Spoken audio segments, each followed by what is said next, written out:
I have one last question about the media environment in the age of Trump. I have one message for these people, and I hope I don't get emotional here, but this is the truth. Where were you when my friend David Daleiden had his home raided by the now Senator Kamala Harris of California? They sent people into his house with AR-15s and full body gear to take his hard drives and steal them from him because he investigated Planned Parenthood. Where were you when my colleague Spencer in New Hampshire had his home raided by the Attorney General of New Hampshire because he did a video showing voter fraud in New Hampshire? Oh, that's something that they're saying doesn't exist. That's right. This week. He showed dead people, ballots being offered out in the name of the dead to other voters. Those videos prompted the government of New Hampshire to change the law. That's a matter of public record. So when George Stephanopoulos says there's no voter fraud, that's on video. Where were you, journalists, when they put me in jail in New Orleans, destroyed my videotapes, charging me the crime I didn't commit, and all the prosecutors resigned in disgrace? Where were you when every time a Project Veritas journalist crosses the border coming from overseas on an assignment, we get detained? This made the Washington Post, by the way. We get detained and asked who we're voting for and what we're working on. Can you imagine if a CBS News reporter was detained by the government and asked what they're working on and who their sources are? Yes. Where were you, journalists? So spare me the indignation. Spare me the sudden concern about Donald Trump. They're not journalists. Yes. We are the journalists. Yes. We're the ones who speak truth to power. They're the ones who coddle with power for 8 years simply because they agreed with that power. Well, good morning. I hope you're having a good day. Andy and Matt were stirring it up here, I guess, right before I came on. So go eat a banana. They say that lowers your blood pressure. A little potassium. That's what they tell me. A little cantaloupe banana, or maybe have a spinach salad. They say that helps you as well. This is Lou Benninger, and we're here for 3 hours. That means me and Leon. And we're going to do this show live today.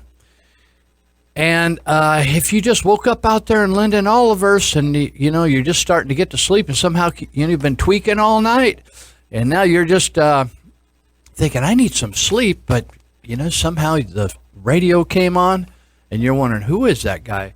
Well, we're out here in the rough part of Linda, out in East Linda, and we're at Mount Huth.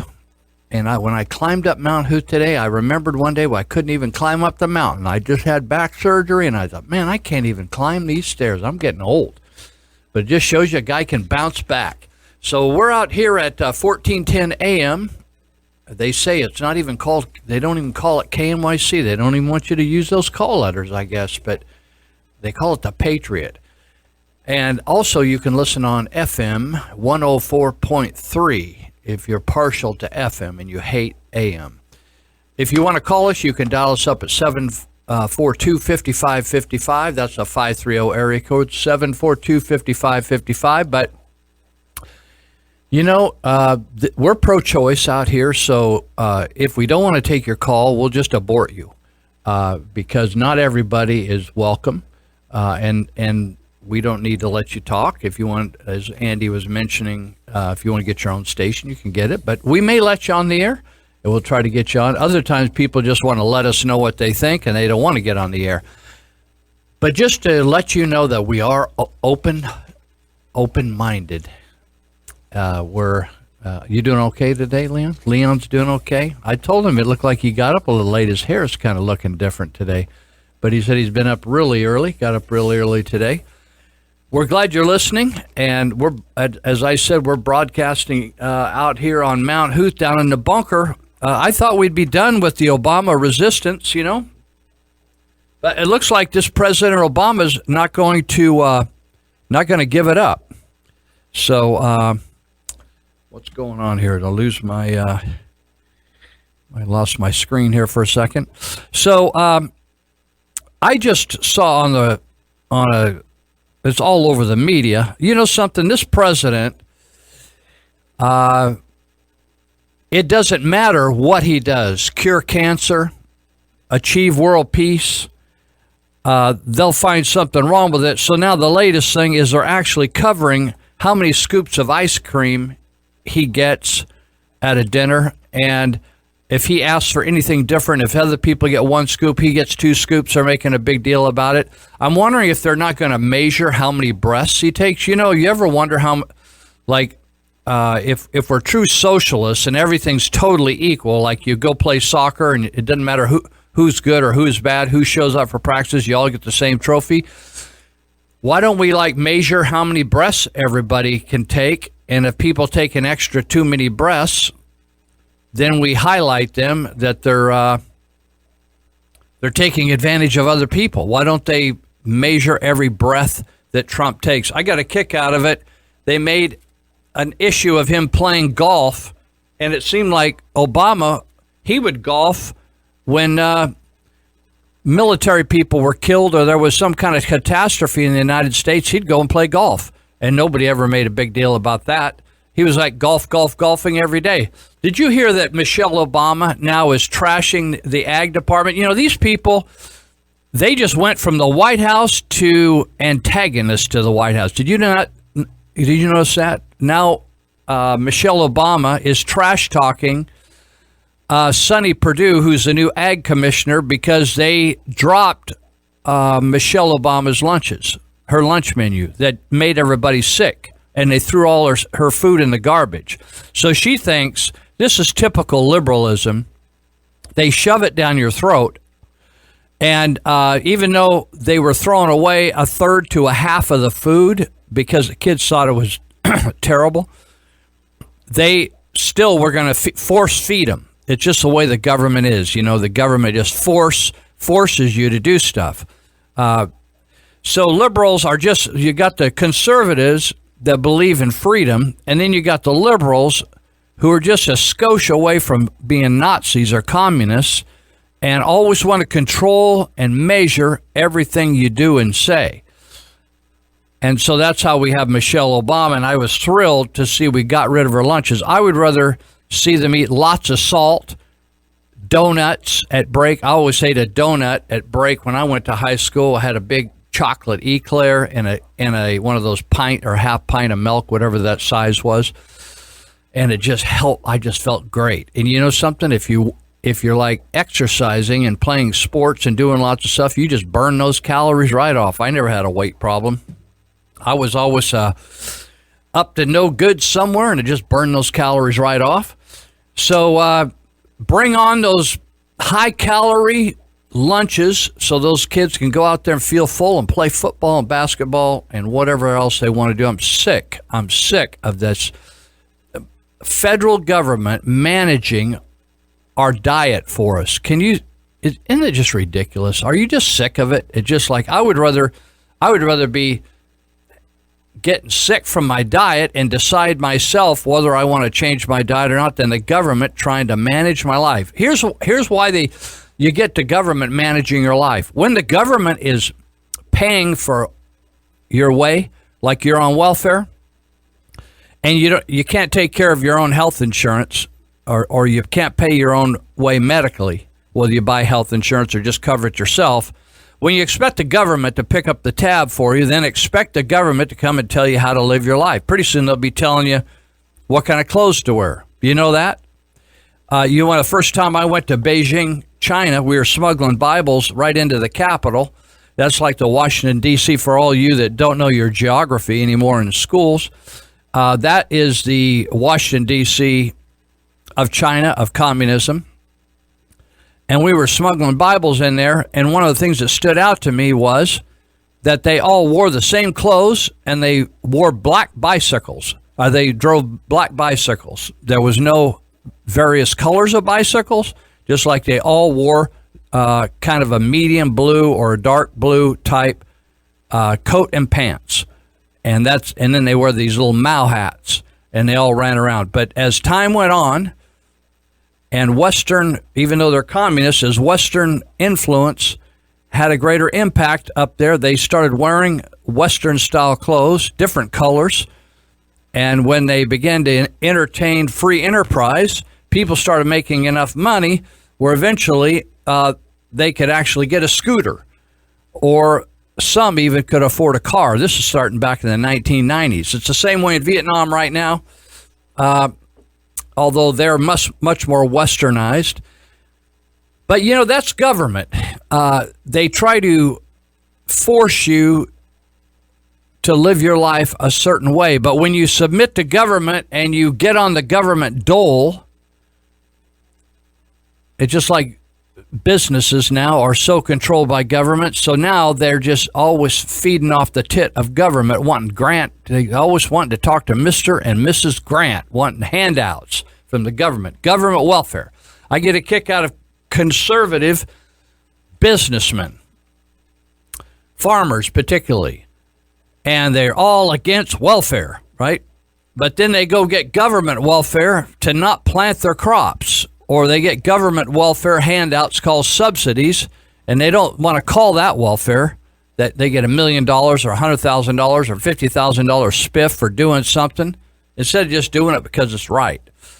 Well, I'm glad you're listening today, and I want to congratulate the Yuba County Sheriff's Department, because we've been working at giving classes in the Yuba County Jail. And, you know, jails don't have to do that. They can just, it's a big handful just to take care of people, house people, feed people, get them in and out of court, get them in and out of visiting, take care of their medical needs, clean their clothes, clean the building, keep everything managed, money on their books so they can buy stuff, commissary if they want to buy snacks, da-da-da-da. You're moving people around constantly for professional visits from attorneys and et cetera. Mental health people are in there. And on top of that, then, we asked them if we could offer classes in the Yuba County Jail on topics that would help them do better when they get out, like how not to break each other's noses, like anger management, stuff like that. So I helped teach one of those classes, so I got to make sure that I don't get out of hand before I go in and teach the class, right? I want to be a good example. So this week, Yuba County Office of Education has been, I don't know how long they've been doing this. I first learned about it when I was on the school board over there with Rick Teagarden when he was superintendent, and he had a lot of classes going on over there when I joined the board, and I always liked that, but wasn't really involved in the jail that much. But they had classes helping people get their diplomas. So when I started doing a lot of classes and joined the giving the classes gig over there a couple of years ago, I became more and more familiar with it. And recently, Carol Holtz, who I've known for years and has been a teacher at Juvenile Hall, Bi-County or Tri-County Juvenile Hall, they call it now. And then she also started a charter school. We started Yuba County Office of Education started the first charter school when the California legislature allowed 100 charter schools to start. The very first charter schools in California, Rick Teagarden, I think, started the 92nd charter school and began to take kids that were kicked out of the public school system because of zero tolerance violations. And so Carol Holtz was one of the first principals that ran that charter school. So Carol has come over and been teaching. We lost you need a female to teach the females and a male to teach the males. So we had a male teacher for years, Mr. Lawson, but we lacked a female teacher. And eventually Carol got over there, and all of a sudden she's just been there a few months. And she last week on Thursday, they gave 5 women their diplomas. They awarded 5 diplomas, and I was talking to the captain of the jail, Brandon Barnes, on Friday. I couldn't go on Thursday. They invited me, and I was hoping I could go, but I had a conflict. So on Friday, I saw Brandon Barnes, and he said, Lou, it was a great ceremony. We took photographs and had cap and gown and tassels and the whole thing, cake and big celebration, and it was a great time. So congratulations to the ladies who graduated, and that's a huge step, and I'm sure it's going to encourage a lot of others that are incarcerated. The word gets out in the jail. Actually, people in jail know more what's going on out on the streets than I do. It's amazing. They always tell me what's going on. I'm always like a week behind. So way to go, Yuba County Jail. And I sometimes people have a negative attitude in the Yuba County Jail in one of my classes, and I always ask them, I said, well, what, they think I'm paid to go in there and help them. And I said, it's difficult to break out of jail. It's also difficult to break in jail. And I said, I just want to remind you that they welcome us in to come and teach you these classes, and they fit it into their schedule. They don't have to, but they fit it in their schedule to try to be of help to you. And these guys got a bad attitude. They don't even know which side of the earth the sun starts on. So a lot of times I got to explain how life works to these boys so they can get a clue. They all thought I was making some six-figure income or something coming in there chatting with them.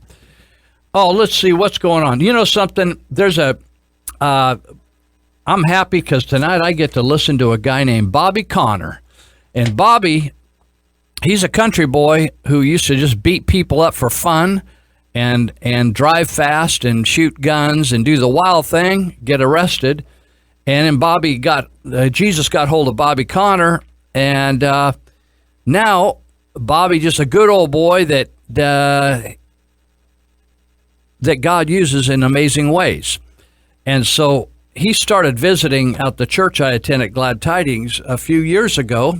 I used to just hear about him because people would go somewhere else to listen to him, like another state, or up and down the state. And so then he started coming over and visiting the church. So remember last year when the meteorologist and everybody says it's dry, dry, dry? You remember the water police running around Yuba Sutter area? Maybe they did up in Butte County and Colusa County, Nevada County, all Placer County. Maybe they did there too. But in Yuba Sutter, there was water police running around wanting to cite people for hosing down their sidewalk. In fact, last night I went out and hosed down my sidewalk and violated the law and everything. Hosed everything down, knocked down the cobwebs. I was using water and everything. So they were citing everybody, and there was no clouds on the horizon for weeks and months. The meteorologist said no rain, no rain, no rain. It was just dusty, dusty, dusty. I drove over Oroville Dam one day, over that bridge to take a gal to a drug rehab, and it was just a little pothole in the bottom of that dam. No water anywhere. No hopes of any rain. Just bad, bad, bad, bad, bad. And Bobby Conner was speaking at Glad Tidings. I go to the Saturday night meeting. This is last year. He was speaking along, and I was sitting there. And all of a sudden, he just stopped what he was saying. And he said, you know something?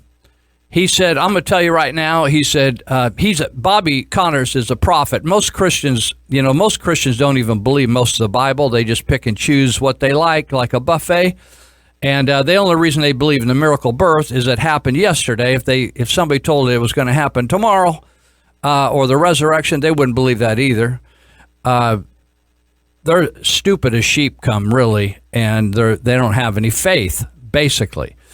So Bobby Conner, he was talking along about this and that and the other thing, and he just stopped and he said, oh, I understand. I've been reading about this drought here and how things are so terrible here. But he said, I'm going to tell you right now that there's going to be a water miracle happen in Northern California. He didn't say Southern California. He said Northern California. And he said, so don't worry about it. You're going to have an amazing water miracle. Now, he said that long before the rain ever had a hint of coming back around this area, any water from the sky. So I started thinking, in fact, I thought I was getting so used to not raining. I thought, well, in the Bible, when there was a water miracle, water not only came from above, but it came from underneath. It came you ever know what a spring is? We used to go camping, and we used to camp where there was a spring because there wasn't any creek running by where we were camping, but there was a spring, and water just come up out of the ground and just stay there, and you dip in it. And so in the Bible, there are water miracles where the water just comes right out of the ground. So I thought, well, I wonder if Oroville could refill from underground, just like from the aquifer, artesian style, right? Just bubble up, because it's a miracle, right? like a Red Sea miracle. So I kept waiting and watching for this Bobby Conner miracle because I think Bobby is a prophet. And there's been all kinds of incredible international and national phenomenons that have happened after he told that it was going to happen. So I was watching, and all of a sudden it started to rain. You remember when it started to rain? And then about March of last year, 2016, newspapers all up and down the state started calling what was happening in Northern California the March miracle. So if you go to your computer right now and Google it, just put March miracle, and you'll probably come up with a couple different types of March miracles. But you're going to come up with a number of newspaper articles up and down the state, even places like the Los Angeles Times, etc., talking about the phenomenon of all of a sudden, out of nowhere, boom, water just comes out of the sky big time. Water, water, water, water, water. Snow, snow, snow, snow, snow.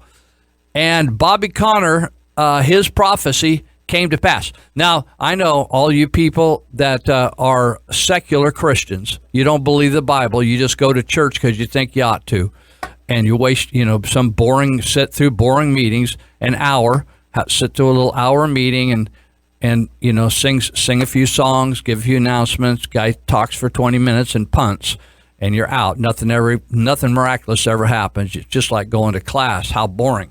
I used to hate sitting through boring school classes. But if I was more attuned to marijuana in those first 3 years of high school, I would have never made it. So, anyway, the miracle does it's interesting how Christians, we pray for stuff. Then when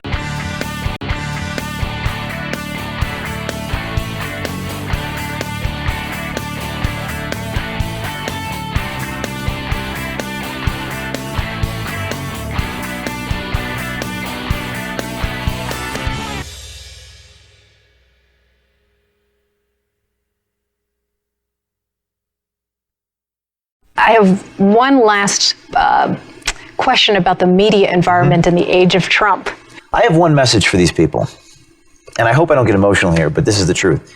Where were you when my friend David Daleiden had his home raided by the now Senator Kamala Harris of California? They sent people into his house with AR-15s and full body gear to take his hard drives and steal them from him because he investigated Planned Parenthood.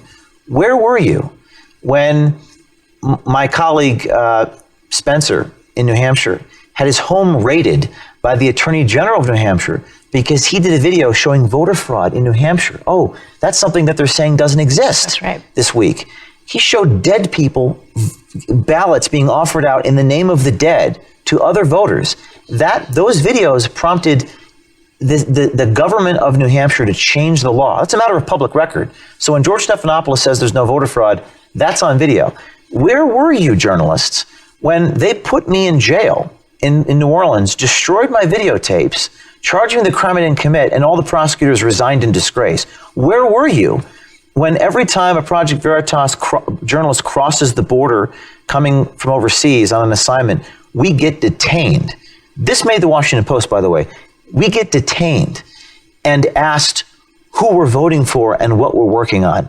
Can you imagine if a CBS News reporter was detained by the government and asked what they're working on and who their sources are? Yes. Where were you, journalists? So spare me the indignation, spare me the sudden concern about Donald Trump. They're not journalists. Yes. We are the journalists. Yes. We're the ones who speak truth to power. They're the ones who coddle with power for 8 years simply because they agreed with that power. Well, good morning. I hope you're having a good day.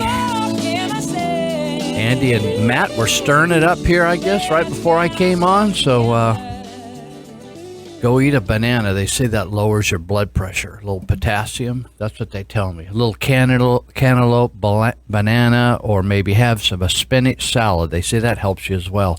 This is Lou Benninger, and we're here for 3 hours. That means me and Leon. And we're going to do this show live today. And if you just woke up out there in Linden Olivehurst and, you're just starting to get to sleep and somehow, you've been tweaking all night and now you're just thinking, I need some sleep, but, somehow the radio came on and you're wondering, who is that guy?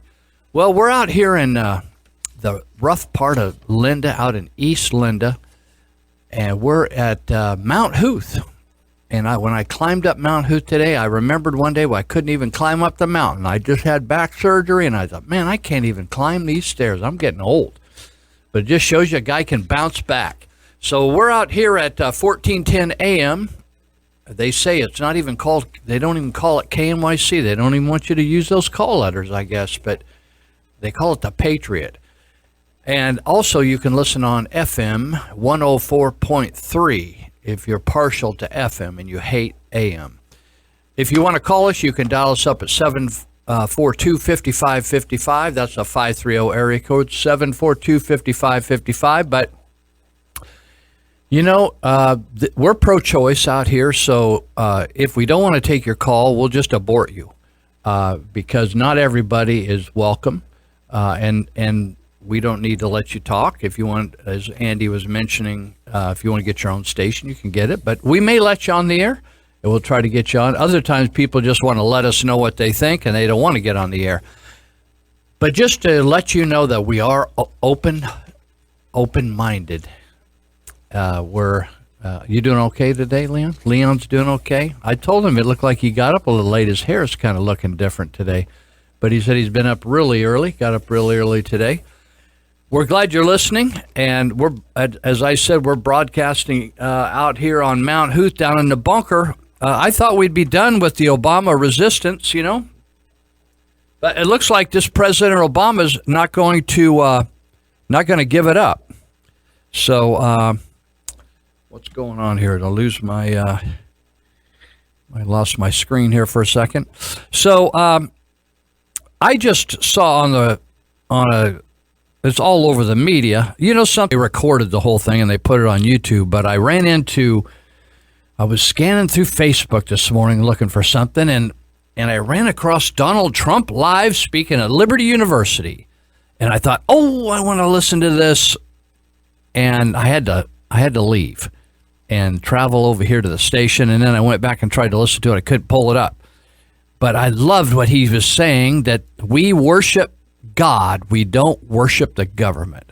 And isn't it true how even conservatives think that you ought to worship the government? It just makes me sick.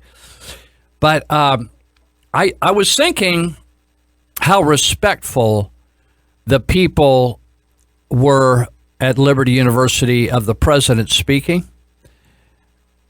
They're a different type of people than disrespected Betsy DeVos at the Black University. And I have an article about it later. I can't quote you the university. It's a small university.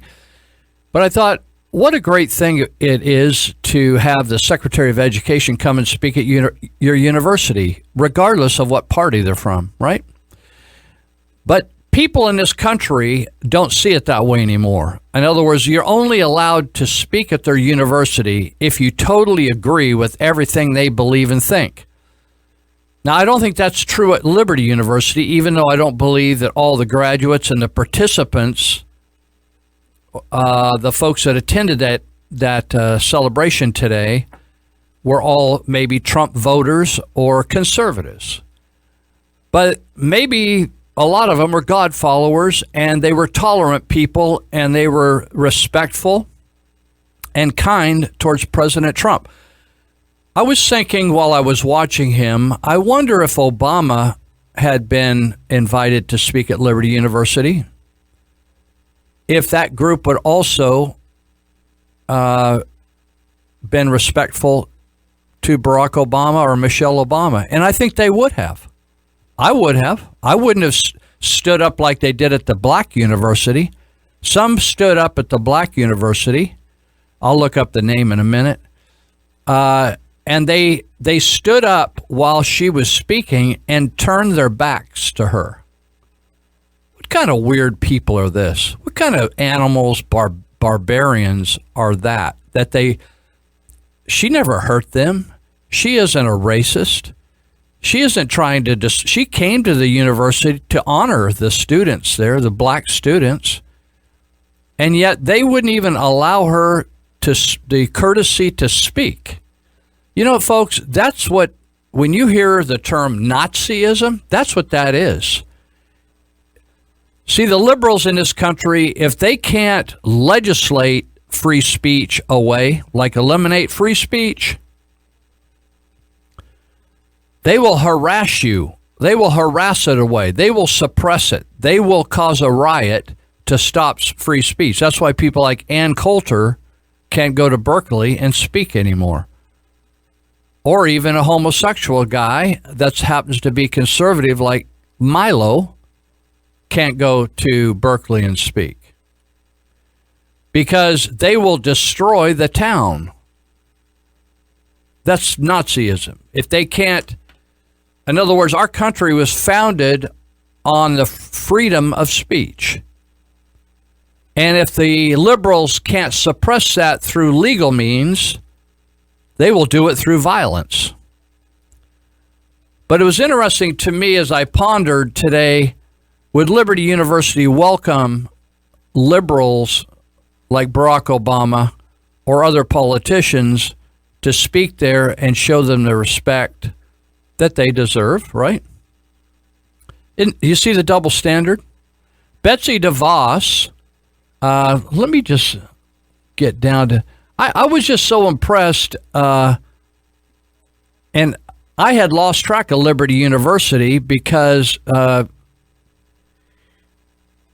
just haven't paid attention for a long time, but I guess it's become quite a university. In fact, they're going to start their own football team, which I thought was amazing, to compete with major teams like Auburn and Ole Miss and things like that. But Betsy DeVos, it's interesting to me, Betsy DeVos has been an advocate of school choice. Let me see if I can find this and see where we are here. I can't see where I have this listed, but I have this article about this.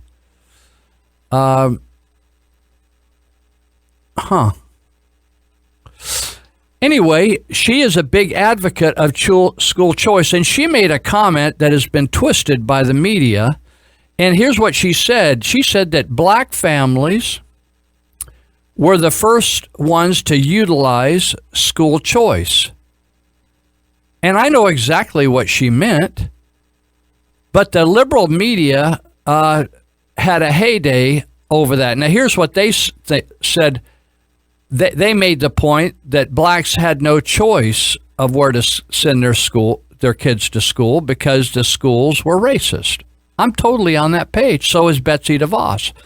But you know what they do is they don't tell the whole story in the media. That's why they call it fake news, right? Fake news. They just make up an agenda that they think will sound right to fit in with the politically correct way.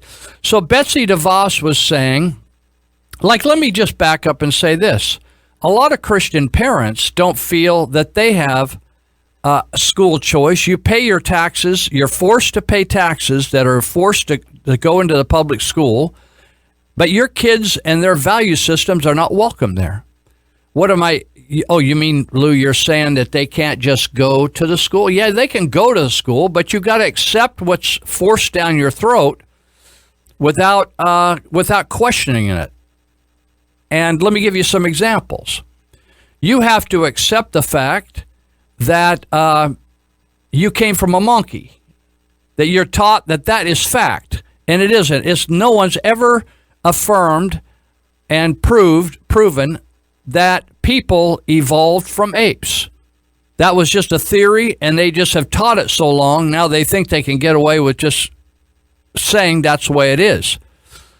And so the other thing is that now they're teaching that all kinds of, any kind of sex you want to have, whether it's with a person of the same gender or transsexual or having sex with a dog or an other kind of animal, it all is the same. There isn't no right and wrong.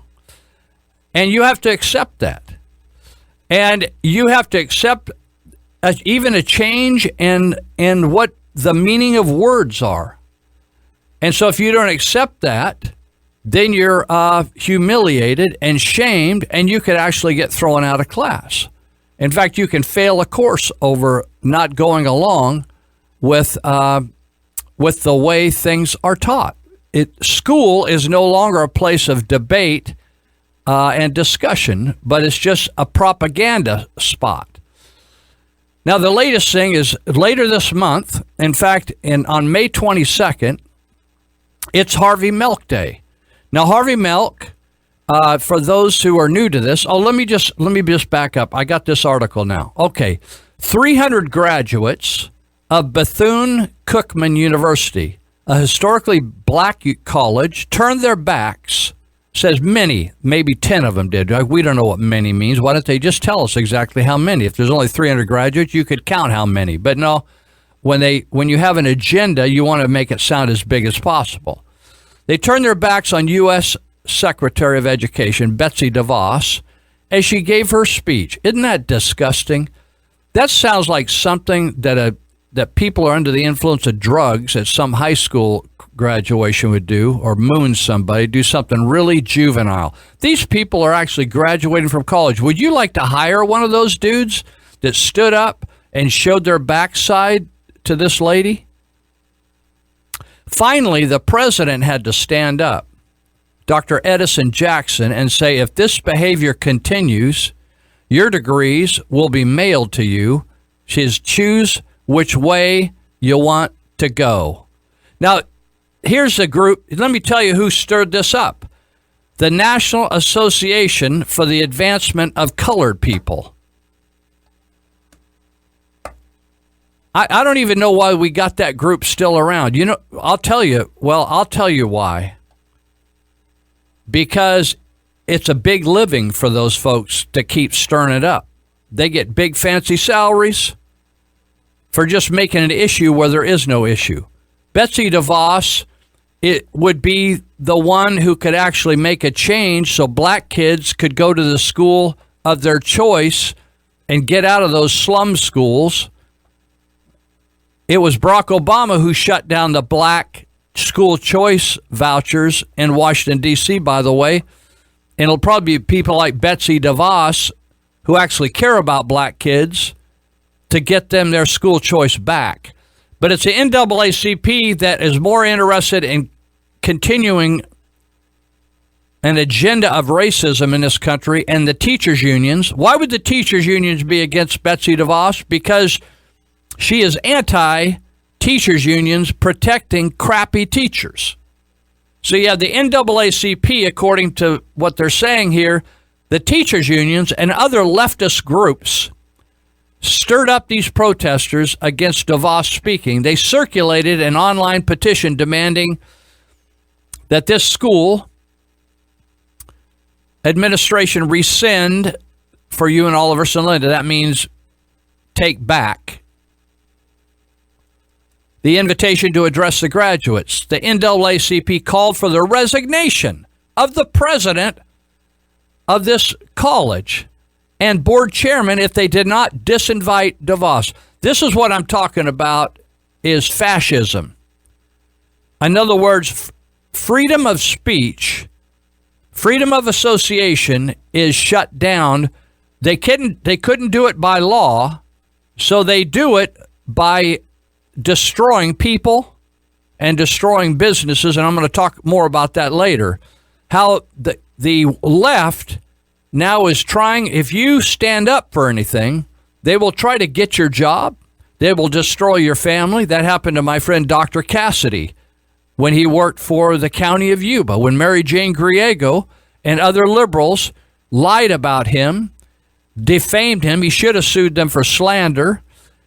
Tried to destroy his family, his life, his career, because they didn't like his perspective on life, his Christian conservative perspective. So they tried to destroy him right here in Yuba County. So they're trying to destroy the leadership at this school because they allowed a person who is to represent all of us, whether you agree with all her political perspective or not. She is the Secretary of Education for the United States of America. Now, I didn't go and throw a fit when Arnie Duncan, who was Obama's little guy running around touting Obama's way on education, you didn't see any conservatives throwing a big fit when he spoke at universities. So the petition refers to a statement released by DeVos in February, which she referred to historically black colleges and universities, which they call HBCUs, historically black college universities, as real pioneers when it comes to school choice. They were real pioneers. What they did, they were the first parents when there was no school, no public school that was available to their children. They took responsibility on themselves to educate their own kids, and they did a good job. They taught their kids to read. In fact, during those times, the literacy of black kids was as higher than it is today. Hold your hat on that. What's up with the teachers union and the NAACP on that? When the black kids taught by their own parents, their literacy rate was higher. How does that work? And they were real pioneers because the schools were closed to them. Let me tell you, the school does not have to lock their doors on you because of your color or ethnicity to shut you down. All they have to do to Christian kids is just be full-on anti-Christian and trash everything about morals, values, faith, how the world started, the rightness and wrongness of same-sex marriage, etc., having sex with animals. Oh, you think you're exaggerating now, Lou? That's not going to happen. It's already starting to happen. Harvey Milk on May 22nd, the school kids and the teachers are forced to address the Harvey Milk issue. What is the Harvey Milk issue? He is known as the Martin Luther King of the homosexual community. But he's a lot different than Martin Luther King. Martin Luther King was a minister, was a family man, a man of integrity. He fought for he was nonviolent, but he owned weapons. Did you know that about Martin Luther King? And he advocated using the weapons in self-defense. But Harvey Milk is a liar. He said that when he was called the mayor of Castro Street. He's a homosexual. He was discharged with honors after a 4-year stint in the Navy, U.S. Navy. But he wrote that he was kicked out because of his homosexuality. It is a complete lie. He did his stint in the Navy. He got an honorable discharge, and he moved on. But he had to make it appear that he's a victim, just like all liberals like to do. They're all victims. And so Harvey Milk opened a camera shop on Castro Street, and he wanted to run for politics and get involved in politics, run for office to be a supervisor in San Francisco. And he ran repeatedly and lost. So one time when he ran, he trashed his own camera shop. He vandalized his own camera shop, made it look right in the middle of the campaign because he wanted publicity to get ahead of his other opponents. And he admitted this later. You can look it up. You can buy the book, Mayor of Castro Street. It was written by a San Francisco Chronicle reporter. And it got him attention. People felt sorry for him, and they finally voted him into office. In the book, The Mayor of Castro Street, it interviews Milk. You know, the Bible says, out of the abundance of the heart, the mouth speaks. So sometimes people will tell you more than probably the public's ready to hear. So he admitted in the book that he preferred juveniles, young boys, to have sex with. That's kind of the way that homosexual men jump people into the cause. They pick youngsters that are vulnerable, street kids, or kids that have had a difficult time at home, and woo them, groom them, and then they have a sexual partner for a number of years. That was his gig. That was the guy they made a movie about that Sean Penn played in, called Milk. You remember that movie? I never went to see it. I didn't want to have my dollars funding Hollywood's perversity. And so milk is portrayed by Hollywood and our legislators in California as just some sort of a hero. The guy's a pervert. He's a pedophile. But if you'll notice, we still have laws against pedophilia, but the politicians are working at undermining those laws all across the United States to allow adult-child sexual relationships. Betty DeVos is an advocate of the poor children in our country, whatever flavor they are, of getting a class education, however that can happen. And the fact is that we've waited too long for politicians to get a backbone to stop the teachers union who control the education system. And that's why charter schools began as the beginning of an opportunity to get around the teachers union. It's kind of like when they find that your heart vessels are plugged and your heart's damaged, and they go out and they reroute these arteries and vessels to keep you going. The whole heart of education is corrupt in this country, and now we're looking at a reroute and starting over with private and charter schools. And even now, the teachers union are flexing their muscle with legislators to regulate charter schools.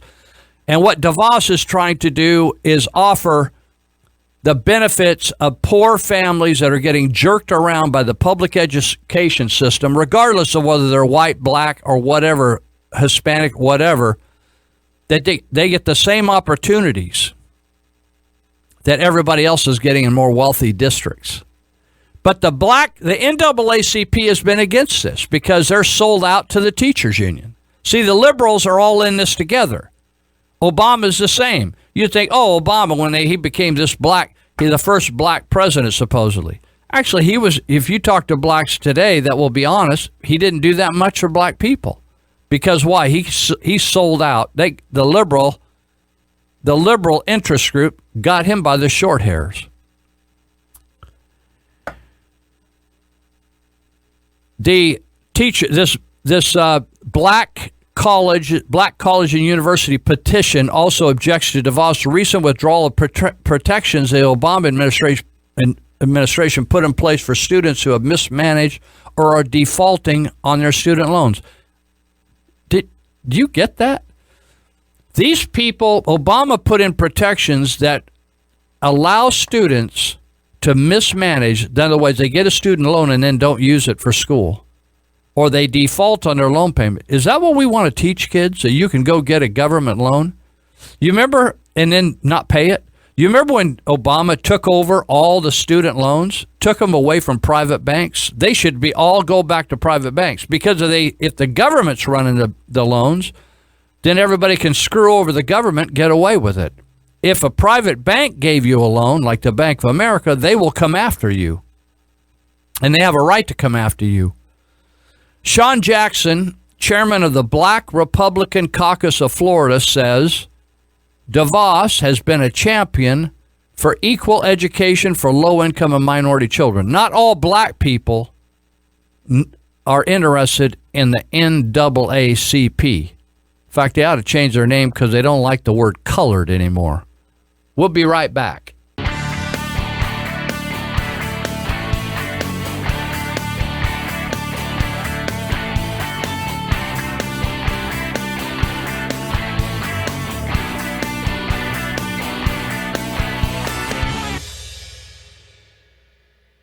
An intense manhunt is underway near Chicago after a police officer was shot during a traffic stop. A manhunt in Memphis after a police officer is fatally shot during a traffic stop. Hattiesburg police officers were shot earlier tonight in the line of duty. Someone in a vehicle Bolton pulled over shot him.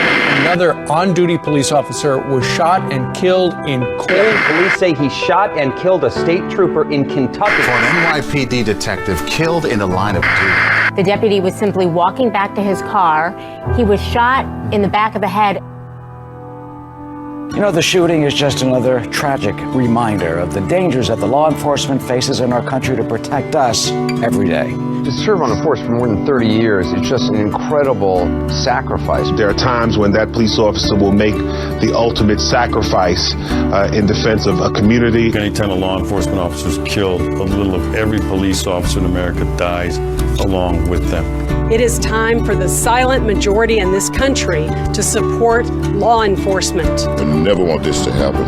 The men and women who go out every day to protect us, the men and women who go out every day to make sure that we're safe. People need to understand that not all officers are crooked. Not all officers are racist, bad people. All it takes is to get out and talk and ask them how they're doing, how their family is, and if you treat them like you would treat anybody else, they'll do the same for you. He's a very good cop, and we're proud to have him. We're glad to have him on our beat. We've heard Black Lives Matter, all lives matter. Well, cops' lives matter too. So why don't we just drop the qualifier and just say lives matter? The American police officer is holding these communities together, and we need the support of the people that we defend every day in order to get that done. All right. Well, we're going to give a shout out to all the law enforcement today that are patrolling and keeping us safe. I know we got some CHP officers that once in a while they plug in, listen. I don't know. I know when I rode along, sometimes we had the radio on real low in the background while we listened to the radio from dispatch. But so we'll give you a shout out. Also, the Cannabis Club, all the young folks over there at Juvenile Hall, say hey to you. I hope you were paying attention when I talked about finishing your education and getting that high school diploma. Also, all the guys and gals over there at the Yuba City water treatment plant that I know listen on Saturdays, good morning to you. I wanted to mention last week I was talking about the state of Jefferson, and it sounds like Andy Vasquez on the show right ahead of us is starting to interview Mark Baird each week. At least he did the last 2 weeks. So you get a live update from Mark Baird. This last week, the state of Jefferson filed a lawsuit against the state of California for inadequate representation. So we talked a little bit about that last week. We'll see if we have more time to do it this week, but I wanted to give you their website so you could donate to their cause, to our cause. And let me give it to you now. It's SOJ, like State of Jefferson, SOJ 51, the numeric 51.org. And when you get there, there's a menu across the top, home, about us, CFFR, resources, committees, action center, contact us, and donate. I want you to go there and donate. You know, it's easy to complain about California and all the liberals and the one-party system of California and how the Democrats have, liberals have conquered and really denuded the Republican Party, which is only in a name now. They actually believe just about exactly what the Democrats do. They can't even decide that they're pro-life anymore around here.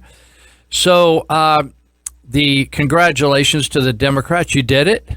But the nation, the state is falling apart as we speak, as thousands of businesses are leaving, and middle-class wage earners and small businesses are leaving.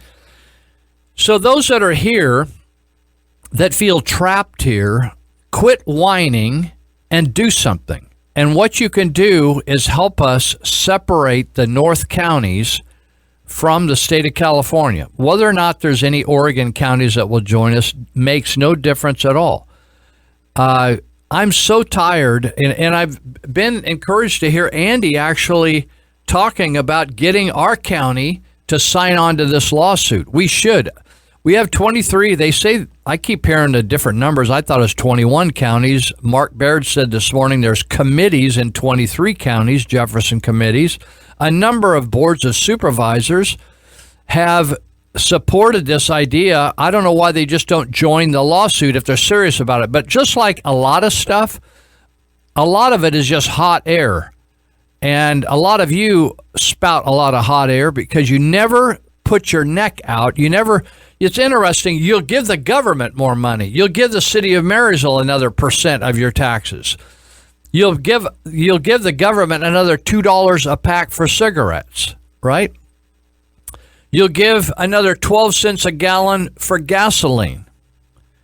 You'll give more DMV fees. You'll pay through the nose. That yet, if I ask you to give $100 towards the state of Jefferson, you probably are just going to say, "Oh, well, I don't know that that'll ever come to pass." I'm sure it won't if nobody ever gets involved and do something. Instead of just sitting there and say, "Oh, that would be cool." You got to go beyond that will be cool, right? So if you go to soj51.org, click on donate and give some money. They'll take your credit card and sign up and get involved and give some money. You might make a difference. Also wanted to mention, normally these guys give us a little clip to promote this, but the Creative Light Theater, this is so fascinating to me. You know, I there's things you notice nationally, but they actually happen locally, like the way the news is broadcast and is edited, and how people are harassed that stand up for good causes, but they're not politically correct causes. And for instance, Creative Light Theater has been around for over 20 years. It's actually, I mean, nothing against any other theater. Like Yuba College has a theater, and then there's an acting company down there on B Street. The more, the better. But it's fascinating how the Appeal Democrat focuses on certain ones and not others. The Creative Light Theater actually produces more plays and the highest attended play attendance in the Yuba Sutter area, but it doesn't get the amount of exposure because it's in a church facility, right? It's on a church campus, and somehow that's tainted. It's the same way that Liberty University is a great university. There's a lot of great Christian universities, but until they're really secularized and destroyed, like when Harvard and Yale and a lot of those Ivy League universities used to be, they were founded to train ministers. But now, since they can hardly even speak the name of Jesus without people throwing tomatoes at them and tearing up signs and harassing them, things change over the years, right? So Creative Light Theater is producing another play. They just got done with one here a bit ago, but this is one going to run May 19th through the 23rd, just coming up later this week, next week. And it's called Jesus for President. And it's a play that is going to be at night, 7 o'clock nightly, free admission. I think they take an offering, to help, but all the money goes into paying for all the play props and all the supplies and all the technology and stuff. But should be pretty cool. I know some of the people involved. Jesus for President, an original production written by Isaac Farrar. So if you want a fun night out, 7 o'clock,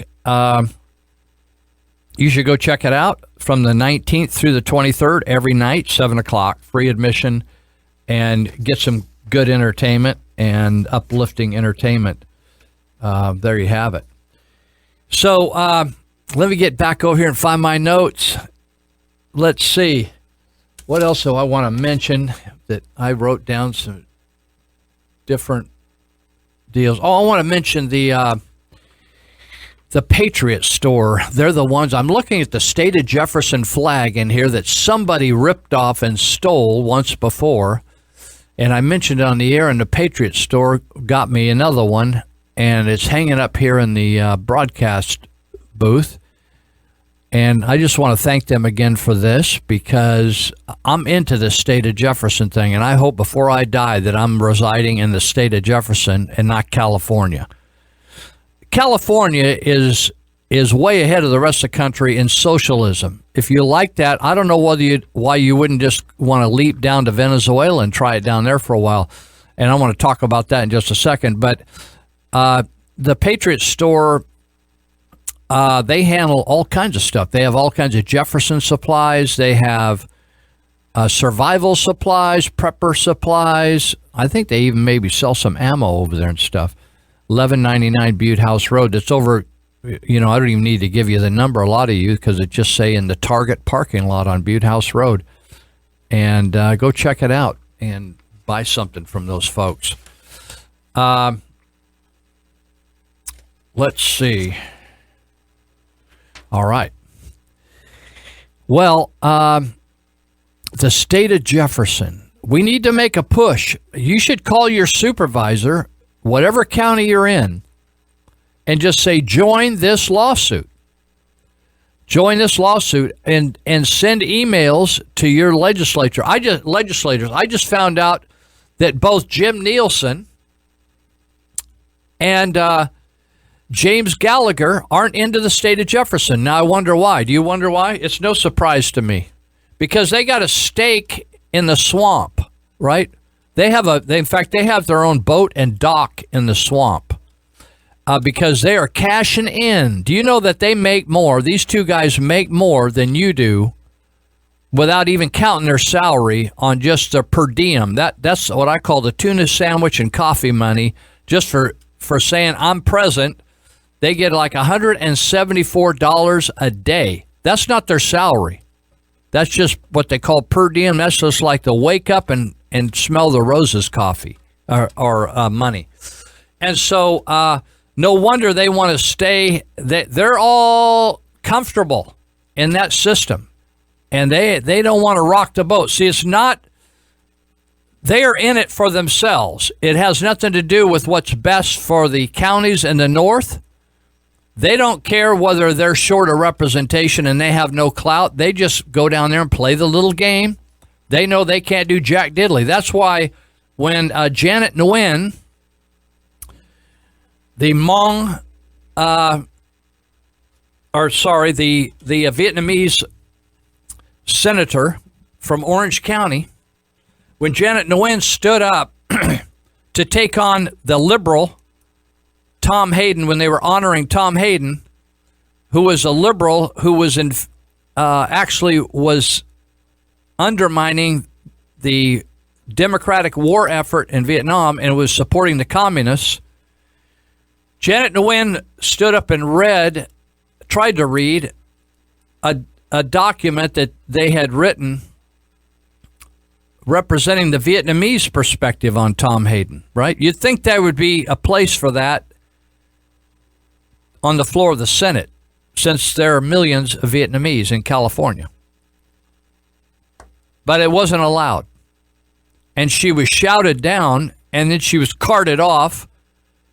And the fascinating thing I got a kick out of was sitting right behind her was the do-nothing Senator Jim Nielsen, who then got her to cover for him and say he was a really nice guy and he did a lot of stuff behind the scenes. I wouldn't want to be with Jim Nielsen if we had to get in an alley fight with somebody. That sucker would run, and then I'd have to cover for him later how he's a nice guy, but maybe he misunderstood what was going on. He looked asleep to me. See, these guys that are conservatives, when they're not in power, they still got a good gig because they can act like they're just working their fingers to the bone. And if it just wasn't for them being in the minority, they would really change the world. Well, that's a big lie, because all you have to do is look back there to Washington, D.C., and you can see that the supposed we, I don't know whether I consider myself in on that we, W-E. You got these Republicans in charge of the House, the Senate, and the presidency, and they can't do jack diddly. They haven't got tax reform through. They haven't got this Obamacare totally cleaned up and straightened out. It's like, oh, why did they have to wait for Trump to come in? They've been claiming they're going to remove Obamacare root and branch. The 8 years they've had of Obama, they could have had a plan that they've been working on and designing in case they ever got in charge, where they could just go in and slam dunk that thing and do it. But oh no, it's all about them. It's all about the perception and what they look like. They go on and they produce these little videos on Facebook on how they're like, oh yeah, we're standing up for righteousness. They actually have that has no impact at all what they're doing. Zero impact. Jim Nielsen, James Gallagher. The biggest thing they could do is jump wholeheartedly into the state of Jefferson. But oh no, they don't want to do that. They don't want to change the representation in the North State. Why? Because that would make them a smaller fish in the pond, right? Smaller fish, because then they have some competition up here. Competition, and they get shown up for the weaklings that they are. They're just weak. People say, "Oh yeah, they're like really, they're like our voice in Sacramento." Come on, it's like, you kidding me? It's like very weak. If they wanted to really make a change, you know, it's interesting. We can just go through the motions and kind of like all believe the right things. It's kind of like Christians in church. It's all what you believe, but you ask them to go down and blockade an abortion clinic or picket something or do something, stand up for something. Oh, well, I don't think I can do that. Or, you know, don't think I can get involved there or stand up for anything, defend somebody and help people. No, I can't do that. But yeah, we're all for you. You do it. Yeah, well, we'll pray for you. Yeah, we'll pray for you guys out there. Yeah, you get it out there and let hell reign against some church. In fact, we at Glad Tidings, we stood up for all kinds of things over the years, and we've had churches actually attack us. And they're actually Christian things we stood up for, like against witches and stuff. Like, oh yeah, against witchcraft, against all kinds of gnarly satanic stuff. And they say, oh, well, we don't know about that. We thought that ended when the apostles died or something, or we thought that only happened over, like, we didn't think demons could cross salt water and get over here from Africa or from Haiti or whatever. Honestly, people, I mean, the level of ignorance is, it's a little scary out there. Have you noticed, you know, when this thing about Betsy DeVos has really got me steamed, the Secretary of Education. This lady, let me ask you this. Even my friend Rick Teagarden was not into vouchers. I'm a big voucher guy. You think, oh, well, vouchers, what if they use it for religious schools and it's not the separation of church and state? Well, let me ask you this. When people came back from World War II, they gave up at least 4 years of their life if they survived. And so a lot of them were behind, right? Some of them had young families, and so they were behind, and they had to go back and get a new job, etc. So what they offered, what they called GIs, although it applied to all military, they offered them a GI Bill. And the GI Bill was finances to go to school and get back into education, because now they hadn't earned very much in the war, World War II. So they passed this thing called the GI Bill. And did you know that you could use your GI Bill benefits at any school you wanted, as long as it was a legitimate school? So you could go to a religious school and become a pastor or a priest or a Christian counselor. You could go to any school you wanted to go to, any college, Christian, non-Christian, whatever you wanted. They'd fund it. It's fascinating we do that, but then if your kids, you want them to go to a Christian private school that has to compete with the public schools on college entrance exams, etc., then we have somehow choke on it. Well, let me tell you the difference, because we have teachers' unions who don't want any competition.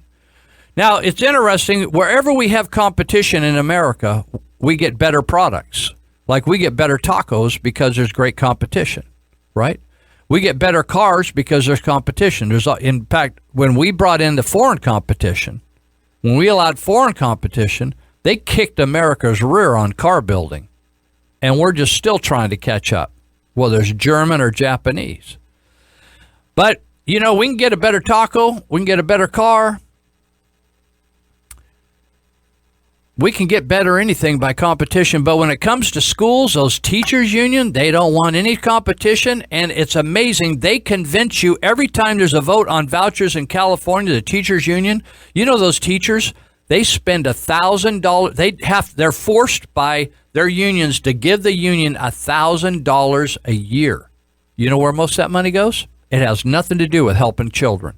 It goes to politics and controlling the government and backing liberal policies, including like teaching your kids that weird sexuality is good, right? Weird sexuality, transsexuality, going and having sex with a donkey is good. Pedophile's good. However milk's good.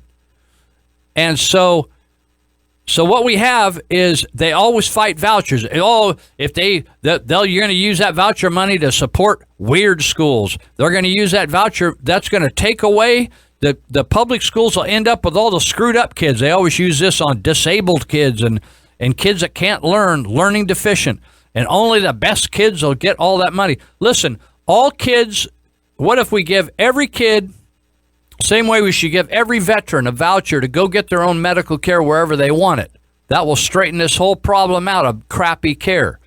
And the school system will improve as well. Maybe they'll be able to fire a teacher now and again. And so vouchers are where it's at, but a lot of you just vote against vouchers. You're nutso. And they should be able to be used anywhere anybody wants to go, religious or private, secular, whatever. Let parents determine their kids' education, just like black folks did during slavery. If 10 states made it a felony to read the New York Times, the media would run the story 24/7 until Congress fixed the assault on the First Amendment. But when 10 states criminalized the Second Amendment, the media says nothing. They don't report that honest, well-meaning people, nurses, stay-at-home moms, veterans, even a disaster relief worker, have been charged with felonies for simply having a lawfully owned firearm. Each was legally licensed to carry a firearm in their home state, but arrested and charged as criminals when safely carrying it through another, less free state. When states can deny one constitutional freedom, they can criminalize the entire Bill of Rights. On behalf of America's 100 million gun owners, we will fight until the full measure of our Second Amendment freedom is restored to every citizen in every corner of the land. We are the National Rifle Association of America, and we're freedom's safest place. All right, welcome back. Leon was trying to tell me what to say, and we were trying to wind down this thing last segment. I couldn't read lips. I can't read lips. I barely read regular stuff. So welcome back, and we want to wish all the mothers out there a happy weekend. Hope some of you that don't have your family around, hope somebody treats you right, says something kind to you this weekend, does something kind for you. I have a single mom living next to me. She's raising a little 5-year-old girl, and just wonder how things go for these folks. Well, I wanted to make a couple more comments about vouchers. And my friend Rick Teagarden, he was superintendent, Rick's what I call an education entrepreneur. He started the 92nd Charter School in Yuba County. It's called the Yuba County Career. It's a mouthful. In fact, I'm not good at memorization, but I finally pulled this off after being on the board for years. Yuba County Career Preparatory Charter School. Is that right? Leon's giving me a thumbs up. That's where he goes. And man, people got so angry at Rick when he started that school. In fact, the superintendent of Marysville Joint Unified School District, Pete Pillsbury, a radical liberal, he hated Rick for that. He hated him. Never spoke to him. It's as if Rick was trying to take students out of his school, and how dare you do that? Like, you know something? Like we just had at the last TIP meeting, we had trauma intervention program meeting. I had Joe Betancourt, who runs Lakeside Colonial Chapel, come and speak, and we talked about mortuaries. And it wasn't that everybody's going to go to Joe. I wasn't promoting Joe. He was educating TIP volunteers on the whole process of mortuaries and autopsies and different types of funerals and transporting people in state and out of state that you want to bury elsewhere and all the intricacies. And yet in our area, there's like 5 or 6 mortuaries. And that's good. It's good competition. But man, in education, they don't want no competition. The teachers union, they want to force kids, just like a true liberal, just like a communist or a fascist. Like, you're going to do it this way or you're not going to survive. You're not going to live. You're not going to get a diploma. You're no good, baby. You're no good. You either do our school or screw you. And Rick said at that time there was remember the zero tolerance policy? So if you were caught at school and maybe you got in a fight or you had a knife or you had a bottle of alcohol or you had a joint or you had something, you got kicked out and it was over. Boom. And it was called zero tolerance. Well, I'm not necessarily against some of that. I think there should be discipline. I don't think, for instance, I think there needs to be more discipline. In fact, if I was a teacher, which if I had to do it all over again, I might like to be a teacher. I don't know whether you get another shot at this or not. Bible says you don't get one. You just get one shot at this. But if you did, I might try being a teacher. I don't really care about money. I think it would be fun. Be interesting. The problem is I don't like to put up any crap in a classroom. In fact, I don't like it at jail. People are respectful to me at jail when I speak there every week. But I don't like people like messing up in the classroom. So I think those people ought to be ejected out of the classroom. If they can't behave themselves, then they shouldn't have a right to stay in class, even though school's free. And so, but anyway, what was happening back then in years ago, in the late 80s, early 90s, is there were people wanting to take their kids out of school and teach them themselves, called homeschool. And that was rubbing people bad. And Pete Pillsbury was threatening homeschoolers. This is in Yuba County. He was threatening homeschoolers that he was going to cite them, have them cited, violating the law. Your kids by law have to attend school. Do you know that? And so even though homeschool was legal, they were like fighting it. But Rick Teagarden, when he came in as superintendent, he's a superintendent of schools of the county, means you're the only elected school official in a county. All the rest of them are hired, these superintendents of schools. They're hired by a board of trustees. But so in other words, these elected officials could create and fill any gaps in the education system. So Rick began to meet with homeschool parents and say, I will support you. If you want to homeschool your kids, go for it. And if you need help with curriculum, in other words, he was helping them do a good job with their kids and giving them freedom, right? Rick believed in freedom and not forcing everybody to do the same thing. You know, some kids that I talk to, like Leon's running the board here. He's a senior over there. You're a senior, right? He's a senior. He's almost done over there at the Career Preparatory Charter School, 11th and E. And kids have told me, I've talked to many kids from that school, and I said, why are you going to this school? I'm always interested. How'd you end up here? And they said, Lou, I just couldn't hang at the public school. I didn't like it. And it was too much drama. It's too big for me. And I needed something different. And we have created education factories in this country, and we've forced all kids to go through it. Some of them do wonderfully in them. Other kids do horribly in them, and we blame the kid, right?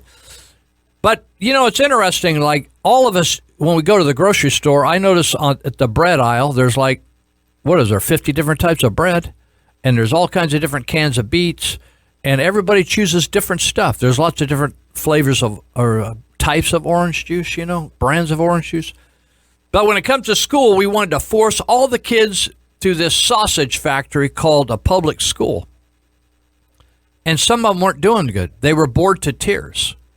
And some kids have told me in juvenile hall, I ask them on Sunday morning sometimes in juvenile hall, I'll say, how many of you have ever been bored in school? And almost every hand raises. That shouldn't happen. We shouldn't bore kids with education. If we're a boring teacher, we need to get out of the business and maybe go like sell donuts or something.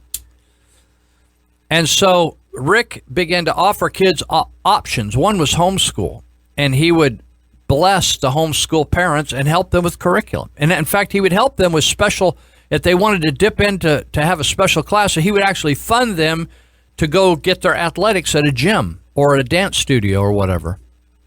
He would help fund that. And then he started this charter school, and he wasn't trying to woo kids from the public education system. He was trying to rescue kids that were kicked out of the public education system. So the way the public education system considered it, if you couldn't hang with us, then go to hell. That was the attitude of Pete Pillsbury. If you can't hang in my school at Marysville, then go to hell. And I hope you rot in hell. Because when we picked up those kids that had failed in their school, maybe they didn't go to school, they hated school, they were bored to tears, they got high, they fought, and got kicked out. Well, those kids, because of the unions and because of the teachers' unions, kids can't go to work when they're 14 and 15 years of age. Even 16, you can't get much of a job, because then now they got laws you can't even drive a forklift at 16 years of age. So he's pretty much hemmed kids in, and we say we're wondering why our kids aren't doing so well. We put them all on pause by all these rules and regulations instead of letting them go get a job. Some of them said, we don't want school. We want to go get a job. We want to go learn to weld. We want to learn how to drive a backhoe. And I'm telling you, 16, 17-year-old kids could drive a backhoe as good as a 28-year-old. All you have to do is train them. But we won't train them because the unions control all this. And so Rick Teagarden said to the kids that were kicked out, I'll take you at my school. Because Pete Pillsbury and those people at Marysville Joint Unified at that time said, to hell with you. Go out on the streets, be bored to tears, go commit a crime and go to jail. Because, we'll put them in jail. We'll put them in juvenile hall. But we won't allow them to work. Is that stupid or what? Because a lot of those kids in juvenile hall and jail would love to go to work. But no, you can go juvenile hall. You can't. Once we kick you out of school and you cannot return to our school, and you're not going to be able to go across the river once you're zero tolerance out, you can go to juvenile hall. You can go to jail. You can rot watching TV all day. But you're not going to get a job. We're not going to allow you. It's against the law to go to work. Is that stupid or what? So Rick Teagarden offered these kids an opportunity to go back and get into education. And not only that, he offered them personal attention, not big classes, but one-on-one attention with tutors, and they could do their schoolwork at home. And then we developed an auto education program and a construction education program where they could do hands-on, and kids loved it. They flocked to the school, and it's been going great guns ever since. In fact, it's growing right now. Even though I'm not on a school board, I'm still in touch with them. But I'm telling you, this whole concept of forcing kids through the public education system, it hates the public education system, hates change. They won't fire a crooked teacher. The teacher can molest kids, and it takes forever to get them out, have sex with kids, do stupid stuff, be a lousy teacher. I have talked to some of my favorite principals, like Doug Eshman at Mary Covillatt Elementary School, who's an exceptional, he's an exception to the rule. In fact, Doug is so good that this district doesn't even want him. They hope he drops dead or leaves or retires. Why? Because he makes the rest of them look bad. They can't handle any competition because he recruits the top teachers who actually want at the end of the year to take responsibility and end up with a good product, and they get high scores at that school. But the rest of the school district, they hate it because he doesn't fit in with the mediocrity of the public education system. And so I've said to Doug Eshman, why don't you fire that teacher? He said, I can't fire the teacher. By the time I get rid of that teacher, it'll cost the district $250,000, and I'll probably lose, and they're going to retire anyway in a couple of years. And I say, well, that's Johnny's only fourth grade he's ever going to get in his life, and we're caring about that. Why don't you pay her? Go ahead and pay her. Tell her go home every day. Just go home. Give her the golden parachute. We'll pay you and go home. And Doug, why don't you go down and teach that class? That's how bad it is sometimes. You get a bad teacher, a teacher there's been there too long. You know, there's a time in your life where you've been at the job too long. You need a fresh set of eyes on the job. You need to go find something else to do. Maybe you need to go start a landscaping business or something. But we need what Betsy DeVos, Secretary of Education, has to offer. And she's the first Secretary of Education in many, many years. You remember William Bennett, who was the Secretary of Education under Ronald Reagan? He had some of that. In fact, he started an internet curriculum and a school. You could go to school on the internet.